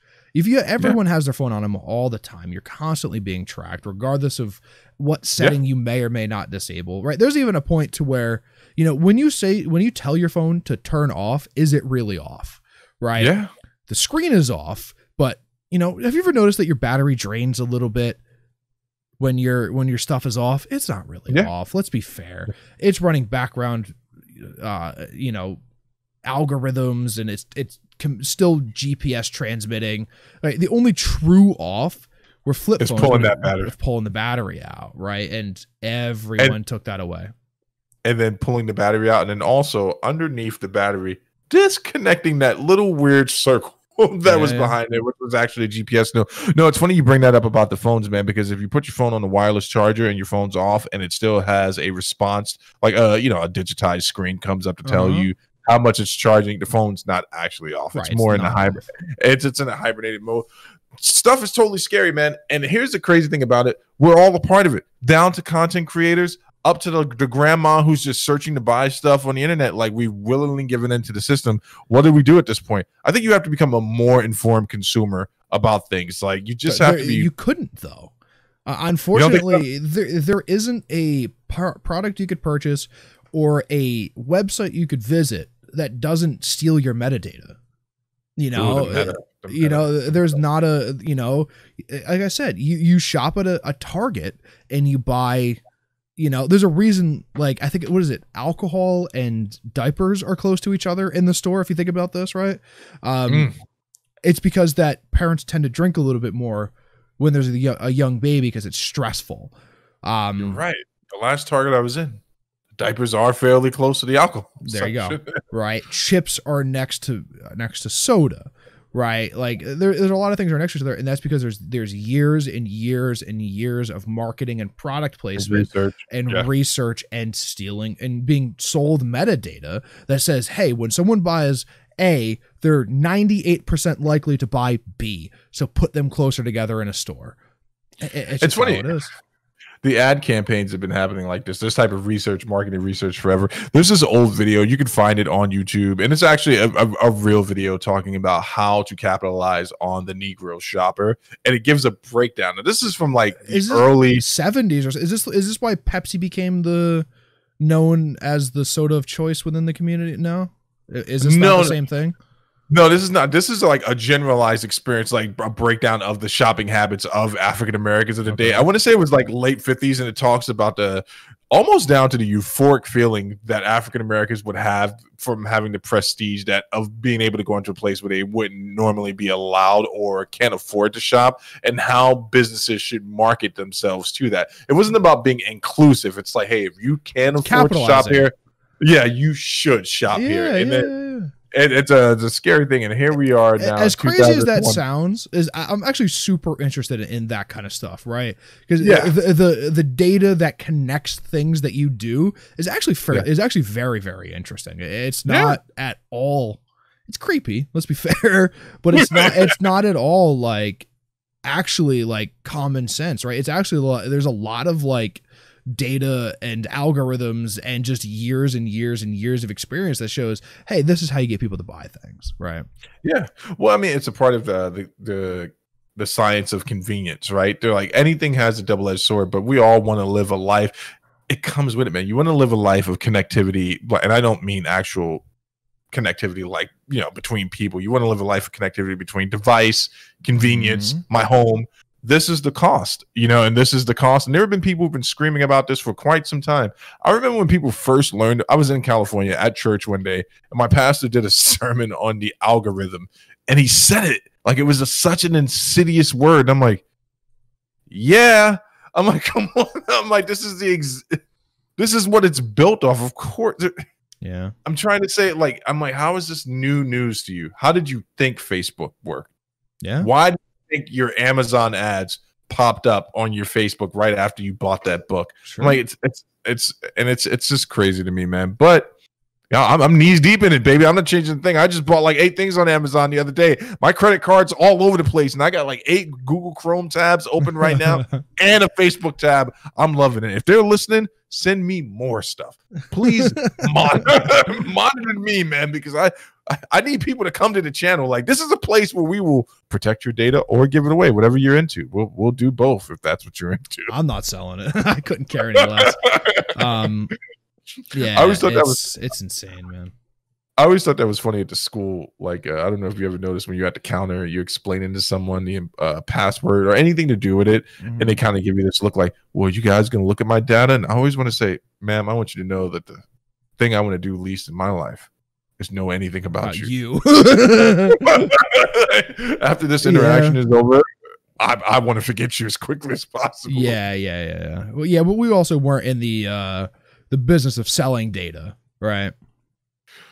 We weren't, but corporations are in the business. Correct. Of selling Every data. Corporation, absolutely, without fail. I was watching. I'll wrap up on this, man. But I was watching Shark Tank. You've got me addicted to that show. I love Shark Tank too. Shark Tank is amazing. I got business plans for businesses that don't. Yeah. Exist. You have a few. You have a few beers. You sit on the couch and watch Shark Tank. There's literally nothing better. It's like when you start scoffing with the sharks, you're like, that evaluation. Dude, I've seen so many episodes of Shark Tank. When new ones come out, I could tell you who's on board and what the valuation is going to be. There was a part where what's his name? Mark. What's the Mark Clippers? Cuban. Yeah, Mark Cuban. He doesn't own the Clippers. He owns not the Clippers. Who is it? Who's he own? Houston, maybe. Who knows? He owns a basketball team. There was a point where someone came on and they were selling an app of some sort. It was like a mommy app where you get coupons and stuff like that. Yeah. And Mark looked at Mr. Wonderful, and they both literally had the same thought. They're like, yeah, they might as well have said, we're not interested in the company, but we are interested in the data. Whatever data is, you're I'll buy that on the back end. It's just amazing. Absolutely amazing. I want to ask you about something, man, because I'm surprised it made it on here. And no, I'm not talking about topic number 2. The Valorant Pro thing here, man, came out recently. A lot of teams are doing this thing where they're disclosing the salaries of pros and a number of like people within the organization. Yeah, Valorant pros are costing between $20,000 and $30,000 a month. Former CS pros, right? They're former CS players. A lot of them, some of Overwatch players, but between $20,000 and $30,000 a month, dude. That's insane. Not a year, folks. You heard him correctly. A month. A month.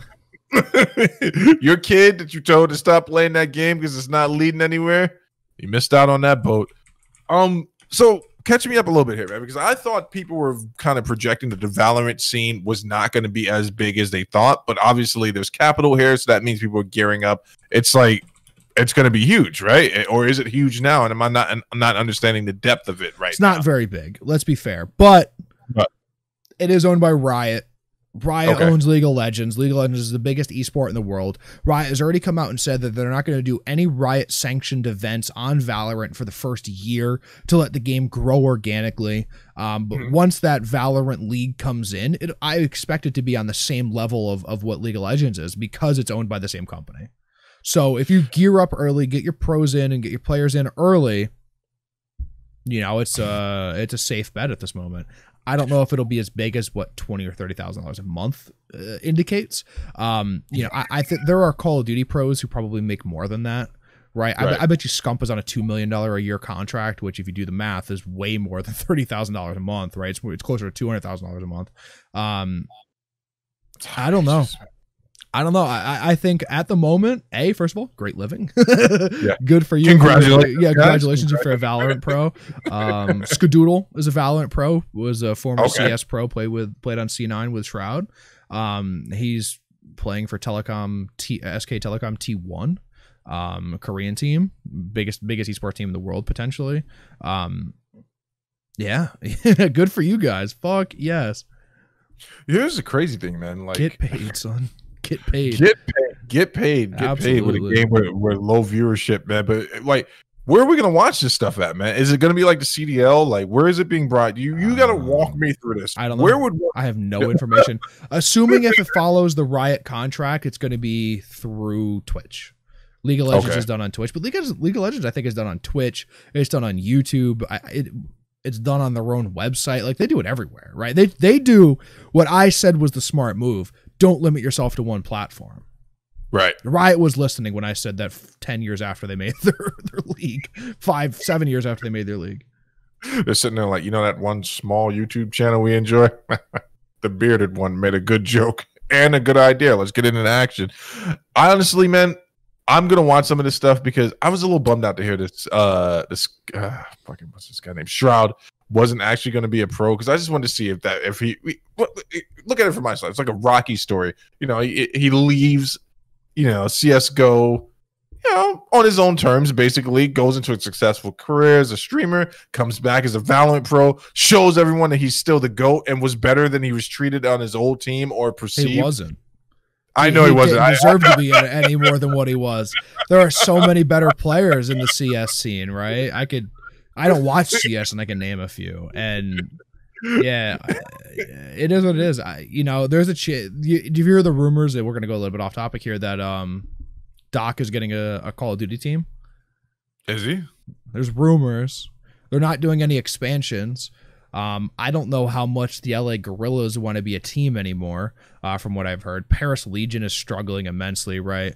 There's been everyone dropped everybody other than like Dallas and like Chicago. Almost everyone's roster got dropped in Call of Duty. So Paris Legion's over there without any fucking players trying to figure out what they're going to do. It's pretty funny. Actually, CDL Intel, which is run by Deserto, I believe, or Call of Duty Intel, which is run maybe by Activision, which is like an insider within the industry. It would be very similar to like a Brett Okamoto. They tweeted out, Paris Legion has no idea what they're doing to build a competitive team. And for them to tweet that, first of all, Activision's probably pissed. B, Paris Legion must be really, really fucked up. Sign me. Fuck it. Sign me. We'll build a competitive team around me. I'll break the sticks out. I'll go on a purely Call of Duty based PlayStation controller maybe binge, and we'll make a team around me.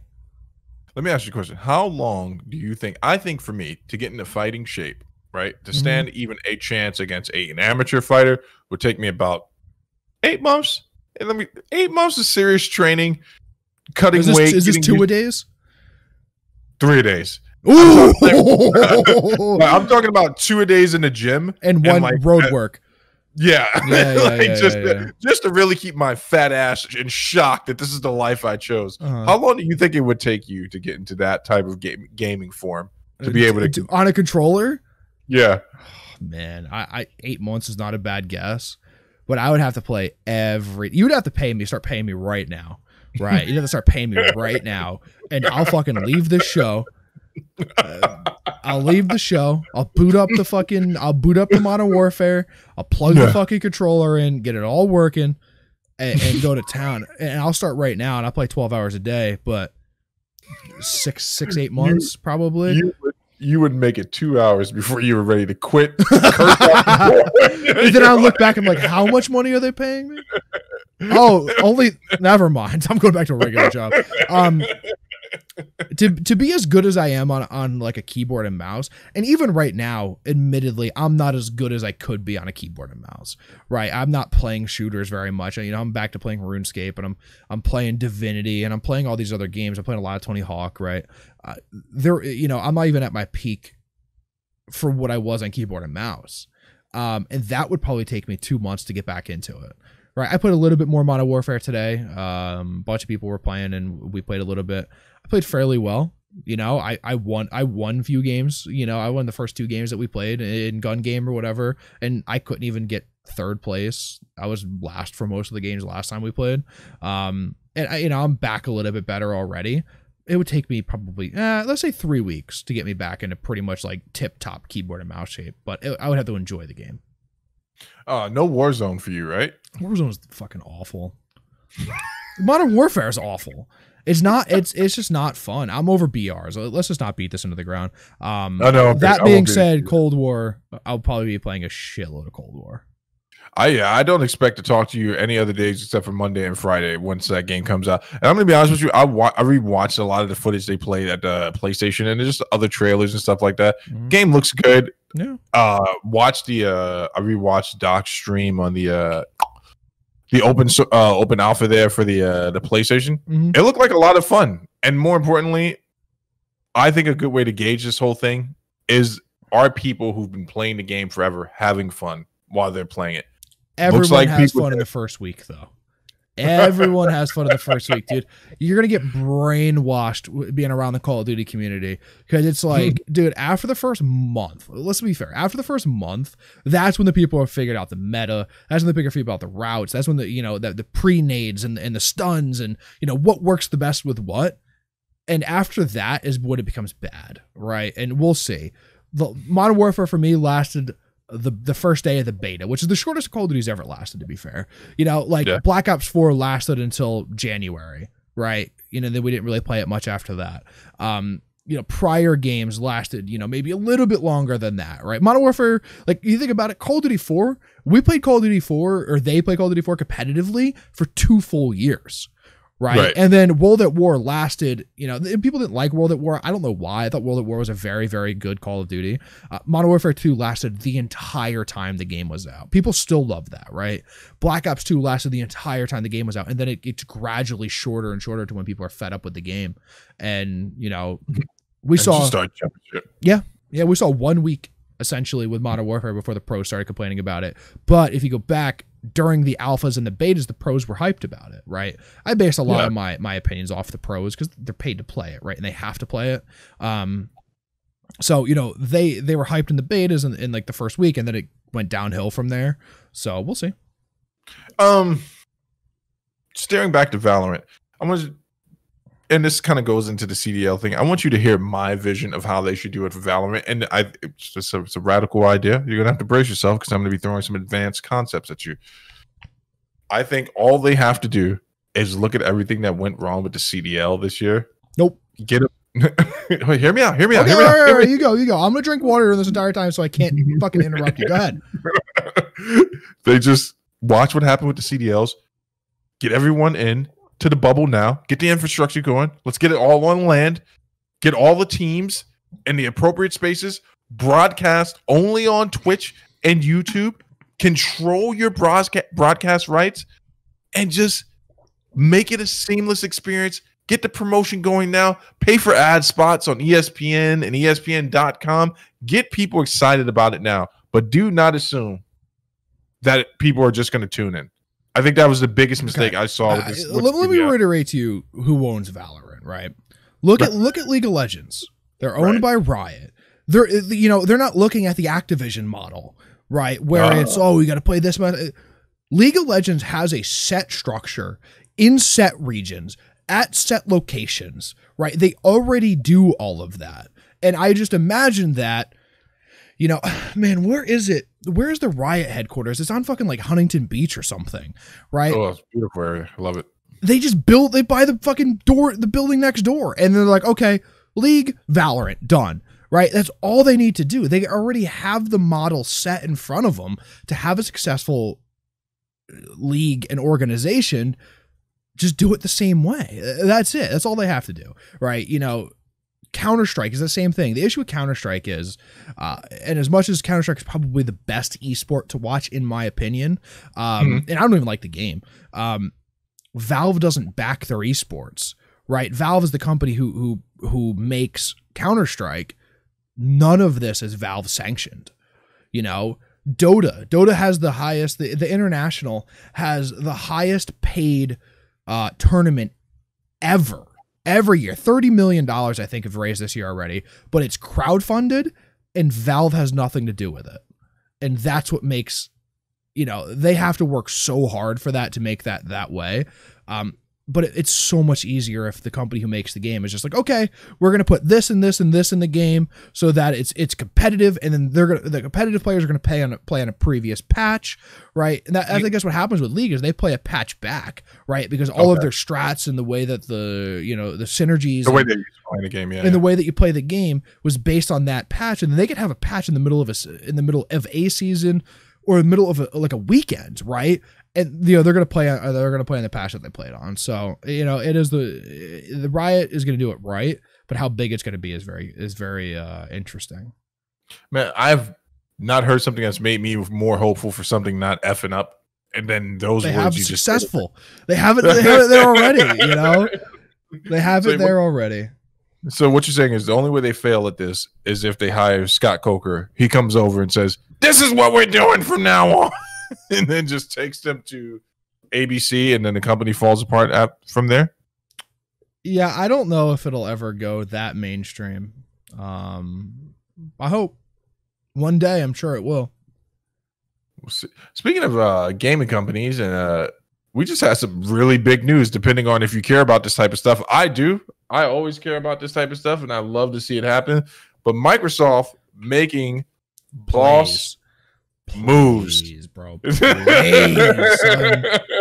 Purchasing Bethesda, the powerhouse that is Bethesda, for $7.5 billion, right? Let me quantify that for you. Disney did not pay that much money for the entire Star Wars contract, franchise, characters, licensing. And they catalog, pay, I believe and catalog $2.5 billion to get rid of George Lucas. That's what they paid him. That's what was paid to get rid of him. I mean, to acquire the assets. $7.5 billion. So here's what the thing is, right? It wasn't just Bethesda. They purchased ZeniMax Media, which also has id Software, makes Doom, and Bethesda within it. So they have a few like a bunch of stuff in there. Battle Cry's in it, which I believe Battle Cry. Man, did they make H1Z1? No, maybe not. But Skyrim, right? Well, hold on. So they make Bethesda makes the entire Elder Scrolls series, right? Okay. And Fallout. So those are two huge properties. This is huge, man. This is really fucking big. So the thing that becomes a question, so I've been doing a lot of research on this today, is whether or not they make it just exclusives. If we're just talking about Bethesda, does Microsoft make it exclusives? I tend to lean to the side where they're going to still license those games and sell it to Sony.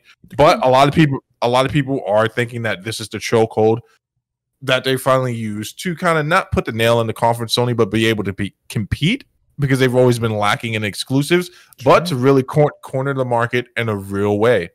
Like because Sony owns who? They own Santa Monica Gaming, and what else? They own that studio, don't they? Well, yeah, they own, Sony owns a bunch of different, smaller studios, sure. But they don't have, I don't know how much, I don't know. They don't have anything on the level of the Elder Scrolls or the Fallout series, right? They don't have either of those, right? They don't have Wolfenstein. They don't have Dishonored. They don't have Prey. They don't have Doom or Quake, right? Like, they don't have these things. Now Microsoft does. I think Microsoft makes it exclusive to Xbox and PC because they're doing that now. And that's it.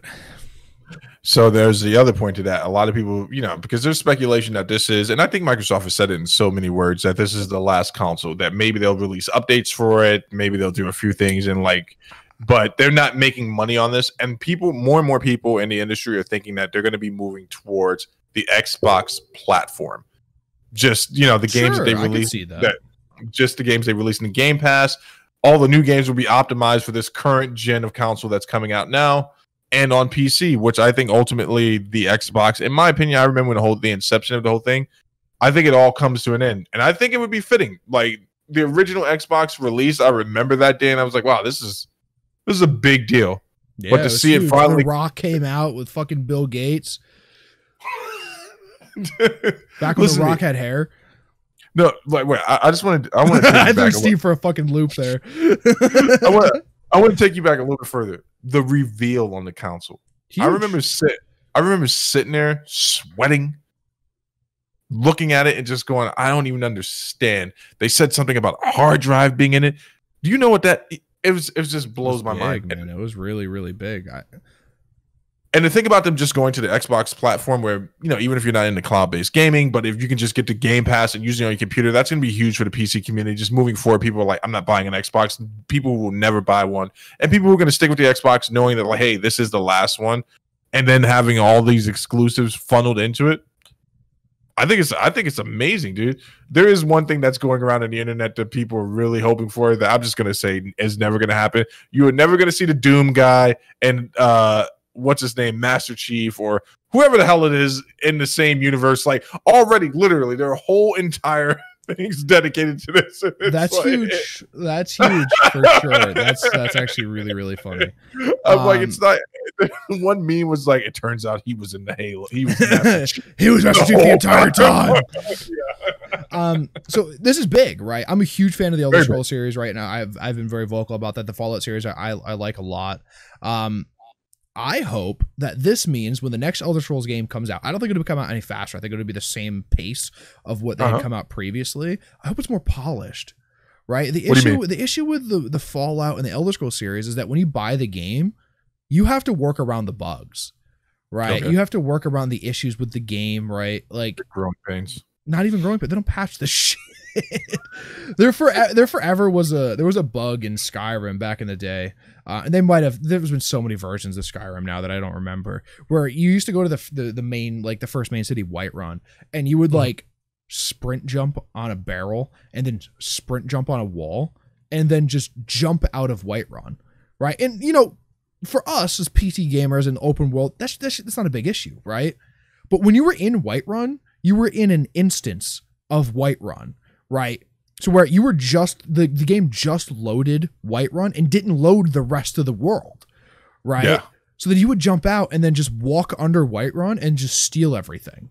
And then after a while, the traders restock and then you would do it again and again and again. Right. And then there was the bug of you used to just be able to make like steel daggers and it never diminished. So like usually like, say it's 100 XP to do a thing, a steel dagger's 10. And then when you get to a certain level, the steel dagger drops to 5 XP and then 2 and then 1 because it's essentially worthless for you to keep doing it, right? Because you're on to bigger and better things. Well, no, it just kept the same amount of XP value forever. And the stuff to get it was so cheap. You could have maximum like smithing in like a few hours because you would just sit there and just put something on your controller to hold X, and it would just constantly make daggers, and that was it. Right? There were so many little bugs. You know, you could set your guy in a lake, and you would just use rubber bands to swim in a circle, and you'd have maximum strength overnight. Like, so many little things. You got to play around the bugs and stuff. Wait, that sounds like stuff you want to keep in there. Why would you want to? No, what? You wouldn't drown. Fallout can't run over 60 frames per second or it breaks the game. So that's an issue. Yeah, I hope we just get better polish, right? I want the game to be complete when it comes out and not have to wait for 3 expansions for the game to be core things to be fixed. No, see, the only way I can see something like that happen is Microsoft has to do one of a few things, but to do what you're talking about, they cannot just go in there and first of all start firing developers and bringing in people. They own the company now. They can. They shouldn't. They shouldn't do that. They should allow it. First of all, you don't want your developers under stress because whenever a company gets acquired, what do you mean? What do you mean you don't want them under stress? What about the 100-hour work weeks that they do when a game's going to go live? Exactly. That's enough stress. They don't need the new Microsoft exec hanging around like, your name's Chad, right? Yeah. Right. Your name actually, and I'm changing it immediately, is find a new job. Exactly. Like everyone's worried they're going to get fired. Here. Just allow just leave the head developers in right now. Allow them to work on the games unrestricted. I would go in right now and just like everyone's secure. Except for upper management. Most of you guys don't do anything that deserves a paycheck from this point on. Developers. We have a guy for that. Focus on the game because you know that's next. They have to make their money back on the investment. And one of the ways a company, after a large acquisition like this, they start bringing in their own people to monitor these things. So they're going to fire all the head execs. That's coming any day now. $2.5 billion, you said? 7.5 billion? Yes. They sell one Elder Scrolls game, they make 2.5 of that back. It's that. You gotta. How much money has Grand Theft Auto 5 made? Let's put this into perspective, right? Grand Theft Auto 5 over $10 million or $10 billion made at this point, right? There aren't any incredible single player games out at the moment, right? Cyberpunk is going to come out. Obviously, that's going to be a thing.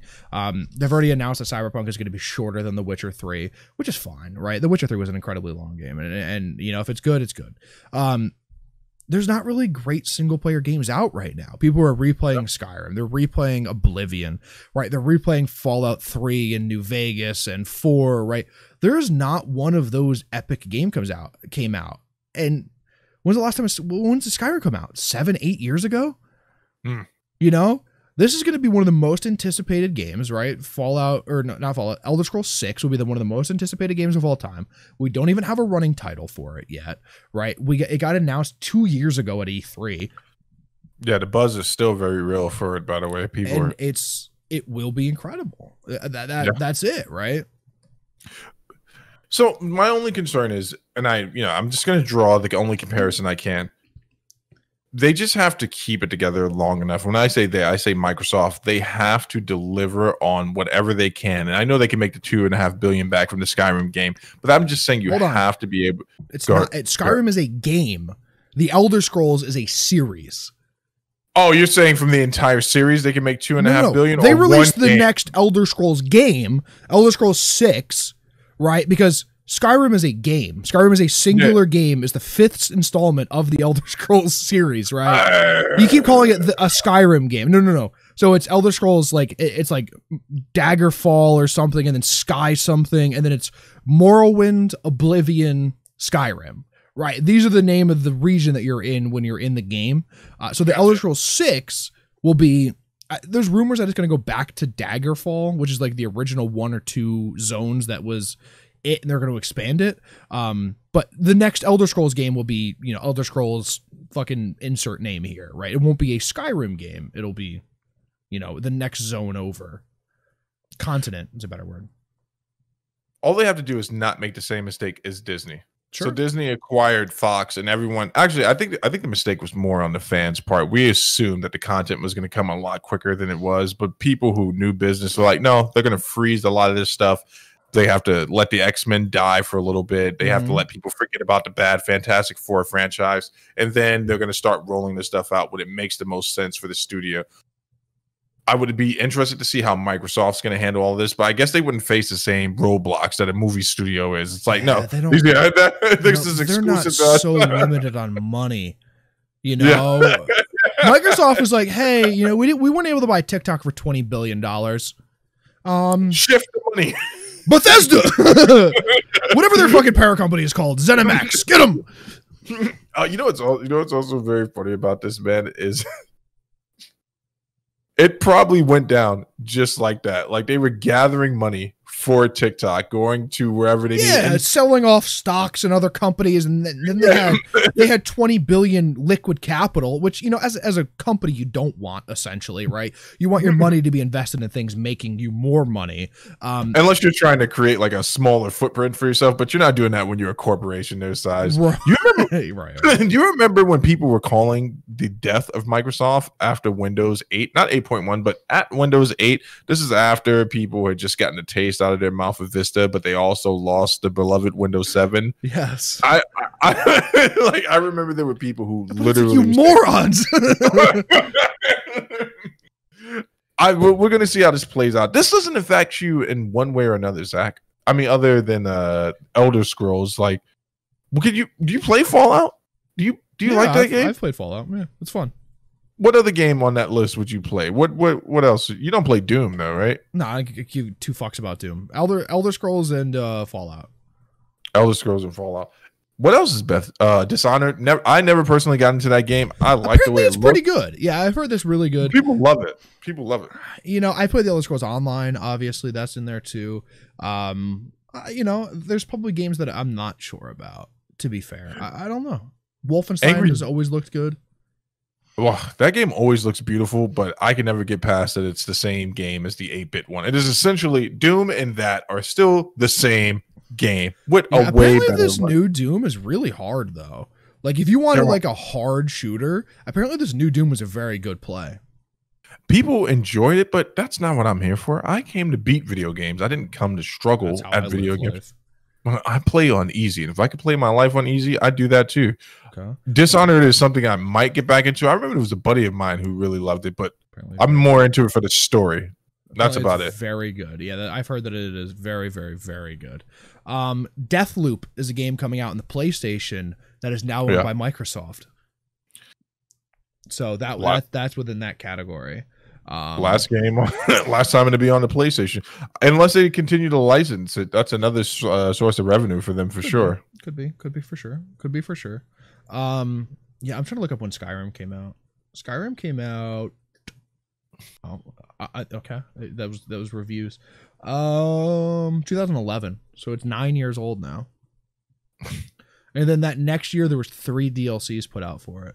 But the Elder Scrolls also has Elder Scrolls Online, the MMO. And they've been doing, holy shit, expansions for that every year, twice a year or something. So, yeah, they're doing a lot with that. Actually, one just came out. Greymoor just came out, which actually puts the entire Skyrim map in the Elder Scrolls Online. So that game, I won't even say it's like too daunting, or the word I most famously use too. What do I say? Too intense. It's too epic. It's too vast. Too like the whole Elder Scroll thing. Yeah, you're not much of an open world guy, right? I am an open world guy, man. I just don't like stepping into something late. It's very vast, and it's like it's like going to a party where everyone knows each other, and you're just standing there like, this is not the case at all. Skyrim is a very good single player RPG. It is, right? You say that, you know, I would be willing to pick you on which, you know, open world games you've ever played. I don't think I've ever played any. Right. This is what I'm saying, right? You say there's a lot to work on, because, you know, there is a direct story, but there isn't a way of just playing just that story, right? With Skyrim, you're going to have to go and do some of the side quests. You're going to have to go and clear out Bleach Falls, Hollow, whatever it is, right? Like, you're going to have to do those things to level up to get to the spot where you can do the main story. Right, so there's a lot to that game, and it lets you play it the way that you want it, not, you know, kind of putting you on rails and pushing you down a track. it is amazing to me how much information you retain from some of this stuff, man. Like when you're saying this stuff I've to me, played and like Skyrim a lot of times. You know, Bleak Falls Barrow, or I don't know. Actually, I could probably look it up of what it's actually called. You every single fucking time you do it, you know, you go through that. So it's almost like you're. If I didn't know any better, I would assume you're talking to me about places you've been before, like actually visited. It's amazing. We'll see. We'll see what happens with this, man. I'm really interested just to see what they do with the console and the. It is Bleak Falls Barrow. See, there's a quest there. You know why I remember this? Because I actually hate this quest. There's a quest there where you have to get through 3 doors, and on the back of fucking things that you pick up, you have to like turn it over in game to figure out the code to get through the door. It's fucking annoying. That's like that one time I was trying to play Ghost Recon and you talked right when I needed to get the code from the guy, and I'm like, what just happened? Am I going to get this code again? It took me 2 hours to get that code again. 2 hours of my life. Yeah, man. I've played a lot of Skyrim, though. Hundreds and hundreds of hours of Skyrim. Multiple playthroughs. Yeah. Oh, don't they have like really amazing cinematics or something like that whenever they... No cinematics in the game. No, what am I thinking about then? What is the one with the... Is that Baldur's Gate? I guess it must be, right? Baldur's Gate. The last Baldur's Gate came out in like 2003.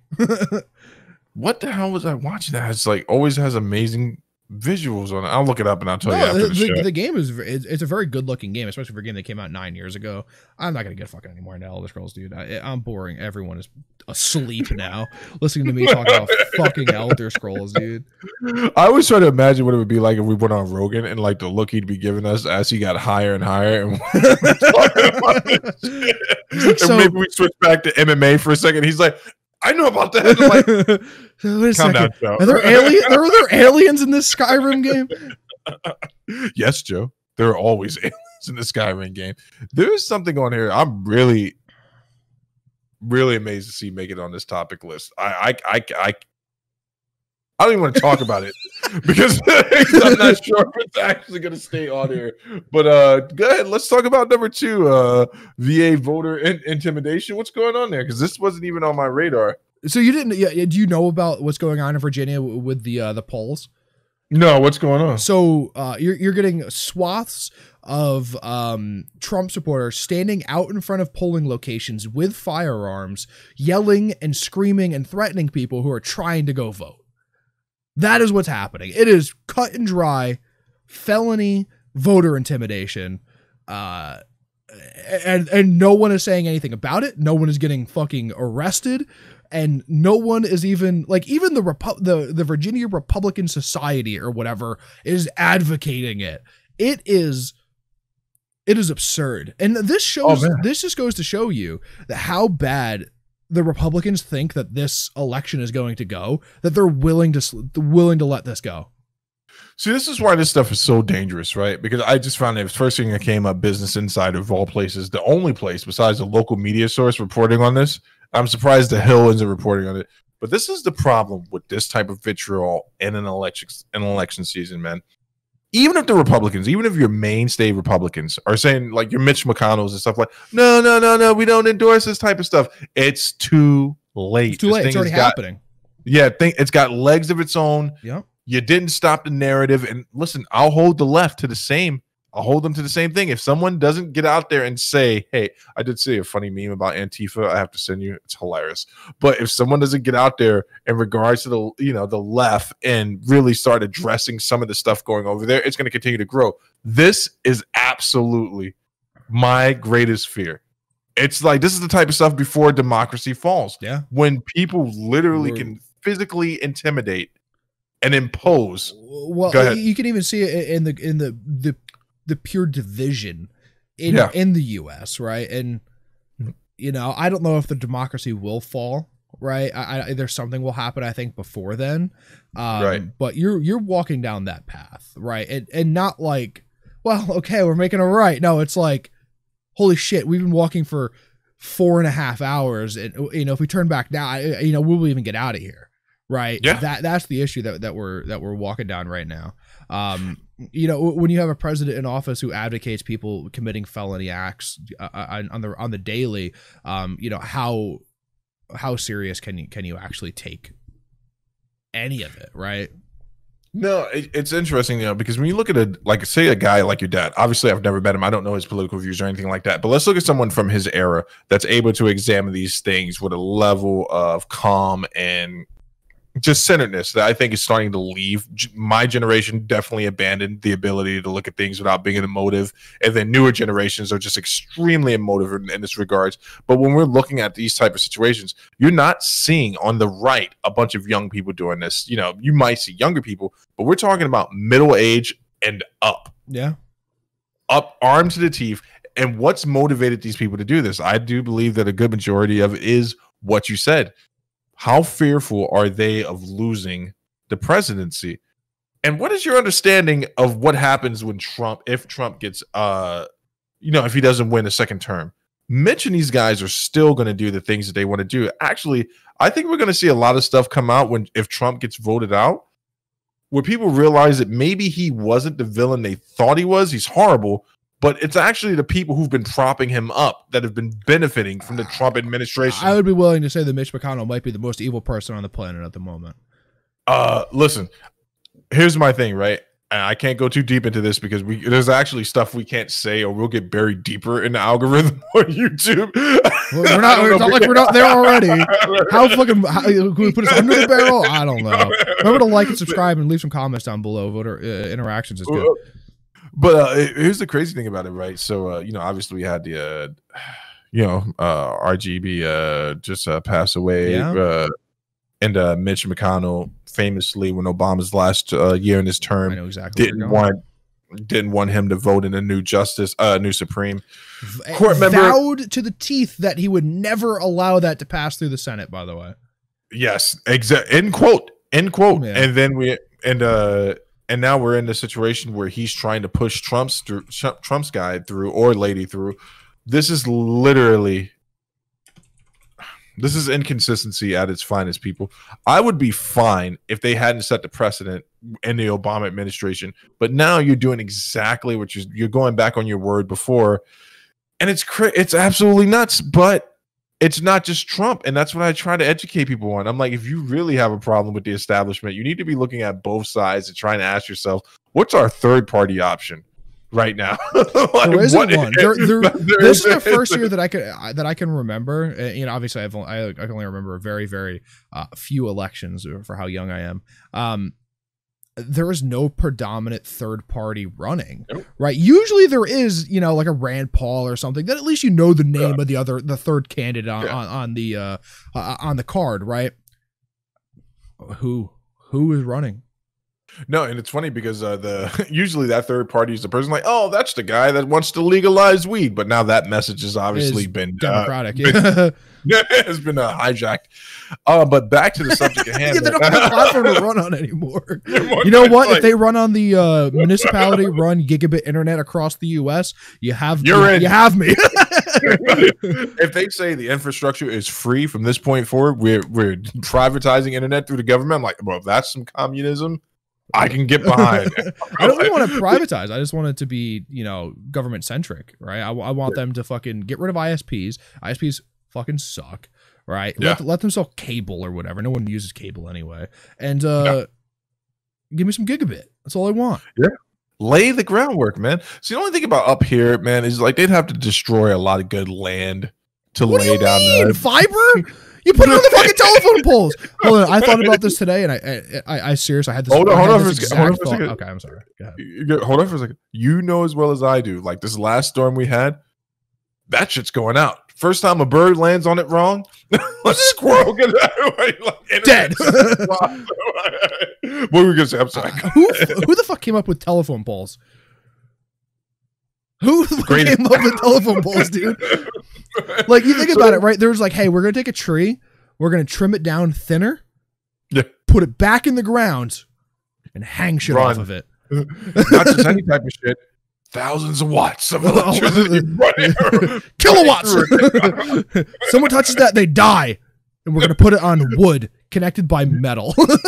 You know why? Because they didn't want to dig up all this good land, laying down like underground. What do you mean under the roads that they put in that they tear up every month or so. Like when, they didn't want to do it. I would seriously. You've said this before, but if someone ran on that platform, I'd be in for that. If they also threw in there, not only getting rid of the ISPs, but they also just threw in there like to kind of decentralize some of these corporations that have crept their way into our politics, they'd have me in a second. Like another trust buster. Yeah, I would be down for that. I don't want the government to take control of corporations. Not in the slightest, right? And if they were to come in and step in and break up Alphabet, let's use Alphabet for an example, right? If you don't know, Google isn't the parent company anymore. They're owned by a company named the Alphabet Company. They're going to be involved in everything. I didn't know that. Yeah, so Google's owned by Alphabet, right? They're just G in Alphabet. Y is YouTube in Alphabet, right? So they're gonna own everything from A to Z, and that's their fucking goal, right? Same thing with Amazon, right? Amazon's goal is to fucking be able to sell you and be the only person to sell to you everything from A to Z, right? If they were to come in and step up and be like, hey, listen, like Google, YouTube, whatever, you guys are a thing, but everything else needs to be owned by someone else. Like I would be, at this point, I'd be fine with it, right?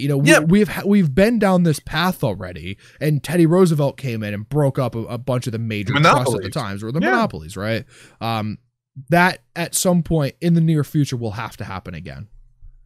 That's what that's a 100% common sense thing. You have to break up a monopoly, but also you have to get them out of bed with politicians. Like you just can't have one corporation funding your entire campaign event. Yeah, the fact that Beto O'Rourke illegal, that has to be illegal. Someone correct me in the comment section below, but I believe Beto O'Rourke raised like $20 million for his campaign. Let's just break that down for a second, right? I don't even know who it is. Beto O'Rourke, he was the guy that was running against Ted Cruz in his area in Texas. Okay. Young guy. He's not actually, his name is not Beto. That's Spanish for Robert. His name is Robert O'Rourke, I believe it is. He's an Irish guy that has a very deep affinity with the Mexican community because he grew up around them, and that's beautiful. But $20 million in campaign monies, that's outrageous, man. It's like it doesn't cost that much. And I'm talking about if you're staffing with volunteers, college students, ad campaigns, that's 1.5 million right there. Yeah. Where's the rest of that money going, and where did it come from? It's just insane, dude. But back to the matter at hand, dude. This is outrageous and it's insane.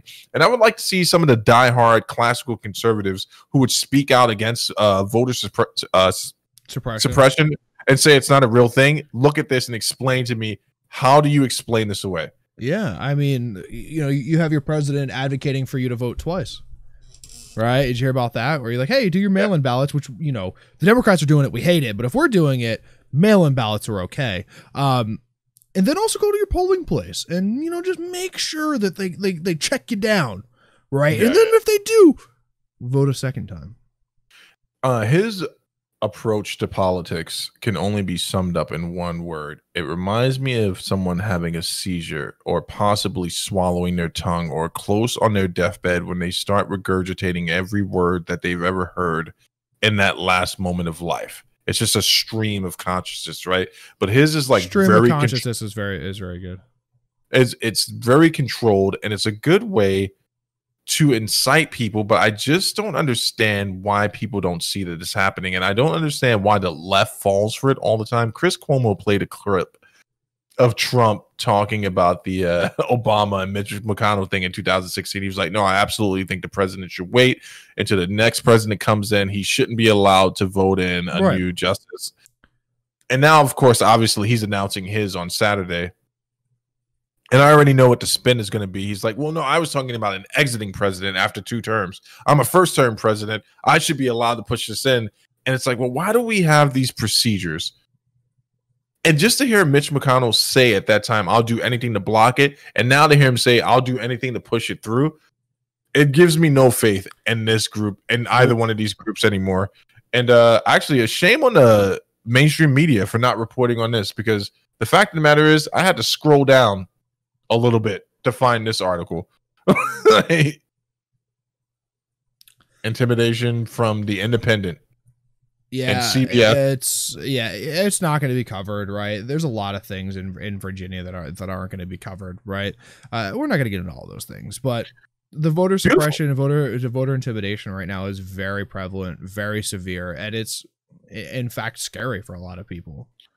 Well, I mean, they're closing down a lot of polling places. I understand there's a huge debate going on about what voter suppression is and what it isn't. But the fact of the matter is, if we just look at the data, whenever you close down, if there are 3 polling places in your community, they're spaced out accordingly, right? And you close down 2 of them, and then you shorten the hours. What else would you call that? This is gerrymandering, right? Is essentially what we're looking at.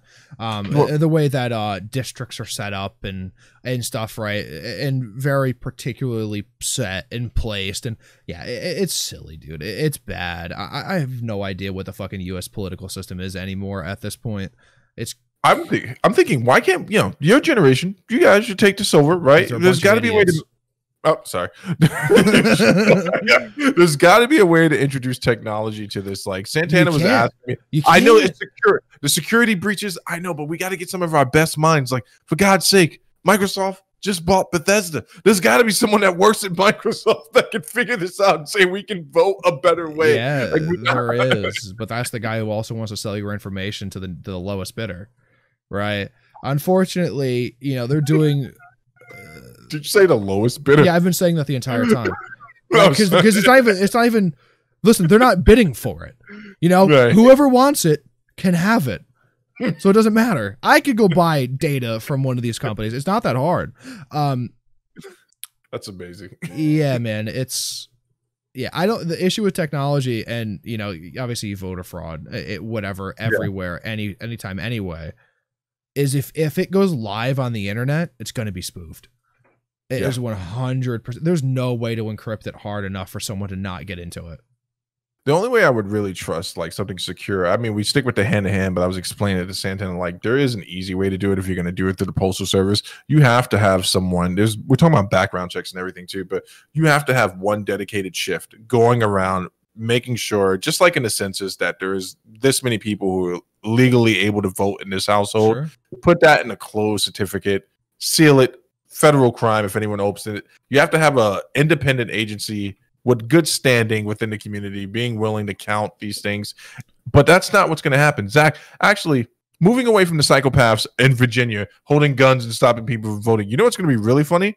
The day after the election and the days way after the election when they're doing recounts, because neither side is going to concede. Mark my words, this is going to be something that drags out for months. Probably in front of the Easy. And probably in front of the courts too. Yeah, I agree. I 100% agree. And the whole voter situation at the moment is just stupid. I have no idea, man. I'm ready to get off of politics, though. I never thought I would say it. You've completely ruined me with politics. You left me dumbfounded by this, because there's someone I'm going to send this clip to, but there's something I want to talk about, man. We're all for politics, but we're going to talk about the great prophet, Joe Rogan, and the heat. This guy can't stay out of trouble, man. You told me when I met you that Joe Rogan would never do anything that would get him ostracized from the internet. And it's looking like he's about to get ostracized. No, hold on. I don't think it is. I think it's Spotify. Right. So Joe Rogan's on a $100 million deal to host his podcast exclusively on Spotify, right? Video and audio starting December 1st. September is when they started making early transitions. And now, we're moving on, right? Right. There are multiple staffers, high level upper management staffers that want to edit Joe Rogan's podcast and even be able to, at some facet, deny uploading a podcast after it's been recorded and before it goes live. They want to. This is what they want to do. They want to edit it. They want to insert trigger warnings and censor some of the things that he says.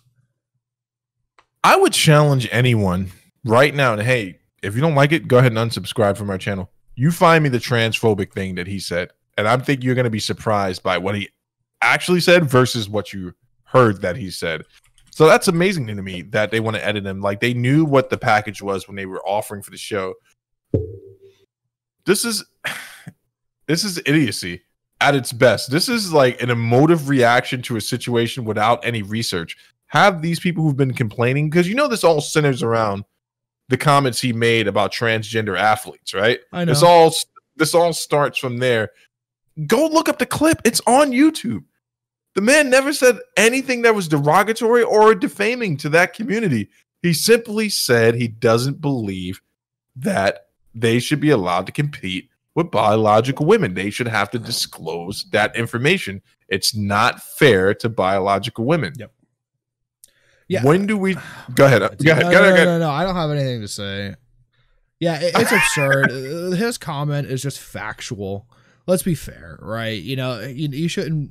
There's the same reason you're not allowed to use steroids in fighting or in any sports, right? It's cheating, right? Yes. If I were in high school, right? If I was a senior in high school and I was on the wrestling team and I didn't have that great of a record, and I'm like, I identify as a woman now, right? I would be a state champion, right? It's just factual. Yeah, man, they want full editorial access over the Joe Rogan Experience. Now, the Alex Jones episodes you can't get on Spotify. The Gavin McGinnis episodes you can't get on Spotify. Jordan Peterson gone. His episode's not there. Adam Curry was on recently. I don't know if you know who Adam Curry is, but he's they call him the Pod Father. He's the first guy who ever made a podcast. He was number one. He's patient zero, right? He had him on his first podcast in the new studio in Texas. And it was also the first one that would exclusively go up on Spotify as well. Adam Curry is now no longer allowed on the Spotify platform. They have just removed his podcast from the Spotify platform. Yeah, man. What? Wait, hold on. There has been no official statement as to why he's gone. They ousted him. Wait, so I just want to make sure I'm following you. They took off that episode with him on Joe Rogan. No, Adam Curry had his podcast. I forget the name of it. I apologize. Gone. Threw it in the trash. He's not allowed on Spotify anymore. And I mean, of course, obviously, someone can make the argument they are a private company. They are allowed to do this. You sign a contract with them. You give them a certain right to do these type of things. But the question is, why are you doing these type of things? Podcast was supposed to be a form of media that people can go to, which is an alternative to mainstream media, to allow you to be informed, hear opinions and ideas that you normally wouldn't be exposed to. Yeah. And that comes with the good, the bad, and the ugly, right? So you're going to censor people who are otherwise bringing a form of entertainment to someone. Has he ever said anything that fits the bill of hate speech? And like, no, his podcast is literally the name of the podcast is No Agenda. And he made some comments about Spotify, about Rogan working for Spotify now, right? And Rogan, did the reassurance that he's not working for him, he's just hosting it. Yeah, I mean, so there is rumors around that now Joe Rogan wants out of the contract, right? Joe Rogan has always been advocate for free speech. He brings anyone and everyone on. He talks to conservatives, liberals, the like, right? Anyone back and forth in between, whatever. There not rumors of what he would do, but like talks of what he should do to get out of this contract. Because I've never seen the contract, but there has to be a breach of contract clause in there where Rogan gets X% of the money if Spotify breaches the contract, right? Right. He should just have Alex Jones on for like a week straight. Do five shows with Alex Jones, and Spotify would I'm sure in some facet break the contract. And you know what's crazy about that though? You remember the advice he gave to Brendan Schaub about when Brendan Schaub turned down a deal with a network television? Did you ever see that episode of Joe Rogan Clip? Maybe not. All right, so basically Joe told Brendan Schaub, he's like, listen, it's a good thing this deal didn't go through for you. You would go there, they'd try to change everything about you. It'd start off a good relationship, and then the next thing you know, there are weird guys come into the studio like, hey, Brendan, maybe you don't say this, maybe you don't say that. And he has put himself in that exact thing. And at the moment, I'm struggling to feel kind of bad for him, but I think I know a good way for him to break that contract clause very easily. Besides Alex Jones, all he has to do is put up so many episodes or present so many episodes that make him not worth being on that platform, which is most of his stuff. Like all he has to do is keep doing what he's doing. Mm-hmm. If they're gonna restrict his content that much, like what's gonna be left? Yeah, I have no idea. Right, this is the idea of a podcast alone is long form conversation about anything and everything, right? And now they're not gonna take Rogan off. but they're going to limit the guests he can have on, right? And I don't know which one is worse. It's baffling. Man, it's baffling, dude. It is absolutely fucking baffling. Here's the crazy thing, man. Like this, I'm struggling to form words because this is where we're at now, right? Like, okay, so my experience is this, right? I want people to come listen to our show, and even if you and I don't agree on everything, I want them to be able to come in and hear two different viewpoints. Like we may cut each other off, but I want them to know, like, to come to the show, know your viewpoint, be able to hear you articulate your viewpoint on things and your stance. I want them to hear our guest and have that same experience, and that's the point of it, man. Right. That is the absolute point. Long form interview. And you bought this show, which is kind of a cultural phenomenon, like just an amazing thing. Huge. It's huge. And the first thing you want to do is alter it. And this goes out to all you sensitive motherfuckers, which I've seldomly cursed on this show, man, but this is directed squarely at you, man. Like, yeah, the people who don't like food talk. Food talk is life. Speaking of which, crab cakes, delicious. We can talk about that for hours. I can talk about crab cakes for hours. Oh, dude, you know what we got to do, man? When this whole thing wraps up, when this whole COVID thing wraps up, we got to get you in the car with the family. You come up with us to the Catskills when they do the food truck, like a Oktoberfest thing up there. Yeah. There's. Can I drive my own car? No, you got to be in the car with the kids. Sit in the back. Look at the kids, make sure the kids are. This is the days for me and Santana. We'll buy you whatever you want. Just watch the kids. Okay. I thought the pitch was obvious. No, I like driving my own stuff. Actually, whenever a family man offers to take you with his family, know that they're trying to dupe you into watching their kids. That's all it is. But to all you sensitive MFers, man, that put us in this place where we're at now, where everyone's scared to say anything about it. Confused and conflated hate speech with normal conversation or deferring views. Shame on you, because now you're not going to know what real hate speech is, and you won't know it until it's at your doorstep trying to drag you out the house, calling you by hateful terms. And sometimes you just got to let people be able to express themselves, and I think bad ideas should be refuted publicly. I think you should bring someone on that has contrary views than you and debate them on your show, or be willing to have a conversation, because that's really how you change minds, not by shutting people out. I'm sorry, buddy. You were saying about the trip we're going to take upstate. You want to take your car? What? No. You made a very, very good point, right? Public discourse is being abused, right? I don't even know what to say. I want to throw up in my own mouth, to be fair. Public discourse is going to be going away. There will not be that anymore. You know, I have no idea. I'm a very vocal person. I have very specific views, and I have ways of expressing that, and I will be shunned from the community, exiled even, some might say. It's just life, man. just rest assured, right after they pick us up, we'll both snitch on Mantis and be like, yeah, if you think our show is bad, you need to go see what the psychopath's doing over here. I got a long people that are going to the death camps with me. I think another I think another interesting thing about this Rogan situation with Spotify is that it's so fluid and it's been changing. So this information you're presenting is so different than the stuff I was listening to yesterday in regard to this. And it was just yesterday, the execs were like, no, we're not changing anything. So we don't care. The guy at the top of Spotify is pushing back against the staffers. Like, hey, we know what we signed. This is that. But that only lasts so long before he gets voted out by a board. Yeah. You know, you get one bad quarter of, oh, wait, Spotify spent $100 million in Rogan. How much money have we made back from it? Oh, wait, Spotify's not a profitable company? Gone. Wait, you don't have to pay for a subscription to listen to him? He touted that you can still get it for free on Spotify. Get this guy out of here. Yeah, you know, and that's where we're heading, unfortunately.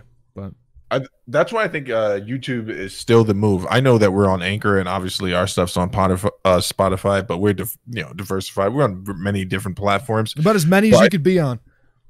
All of them. I'm still getting alerts from Anchor every time they add us to a new platform. Me too. But I think it's dangerous to sign these contracts, and I get the grab the bag mentality. Bro, hold on. If Spotify came to us with $50. It was like exclusive to Spotify, and I'm like, deal. no, man. Just hold Can on. we get one retweet, Spotify? Can we get one retweet? How many followers do you have? I'm gonna need $50 a day. Let's be fair. We're worth that $50 a day, right? All the crab cakes we can eat. They got to pay for our meals, right?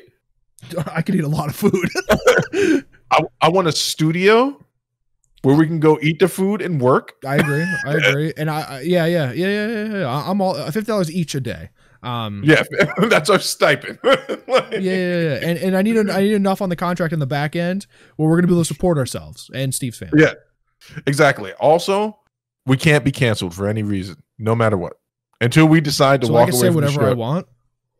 It's got to go full throttle, right? I can turn it up.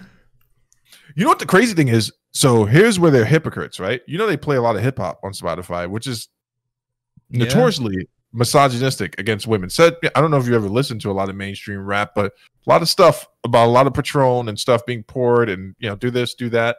I guarantee they will never censor one bit of music on there, not one. No, because I think a lot of artists don't like Spotify. To be fair, they hate Spotify because they don't pay them any money. It's like a penny per play if or that, some shit, yeah, per play. But they'll never, and this is the hypocrisy I'm talking about. They'll never censor that type of stuff. Someone can asked, you find some of the uncensored, like let's say like Eminem songs, right? Stuff that is you can get clean versions. Yeah, no, the uncensored versions, right? There are clean versions, I know that, but I think there's songs on Spotify that you can't get a non-clean version of. Yeah, no, absolutely. And even if it is censored, like a beep, this is outrageous, man. It's like I would have liked to have been in the boardroom and like which employees are complaining?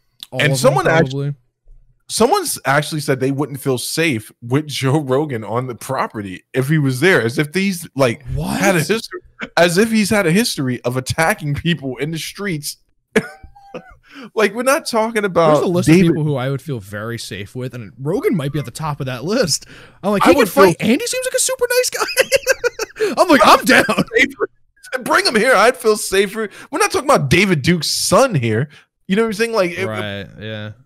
It's outrageous, man. But this is the $100 million deal. This is what happens, and now he's tied. I'm curious, and he doesn't have to be, right? He could just relinquish the contract, I'm sure, in some facet and tell them to go fuck themselves.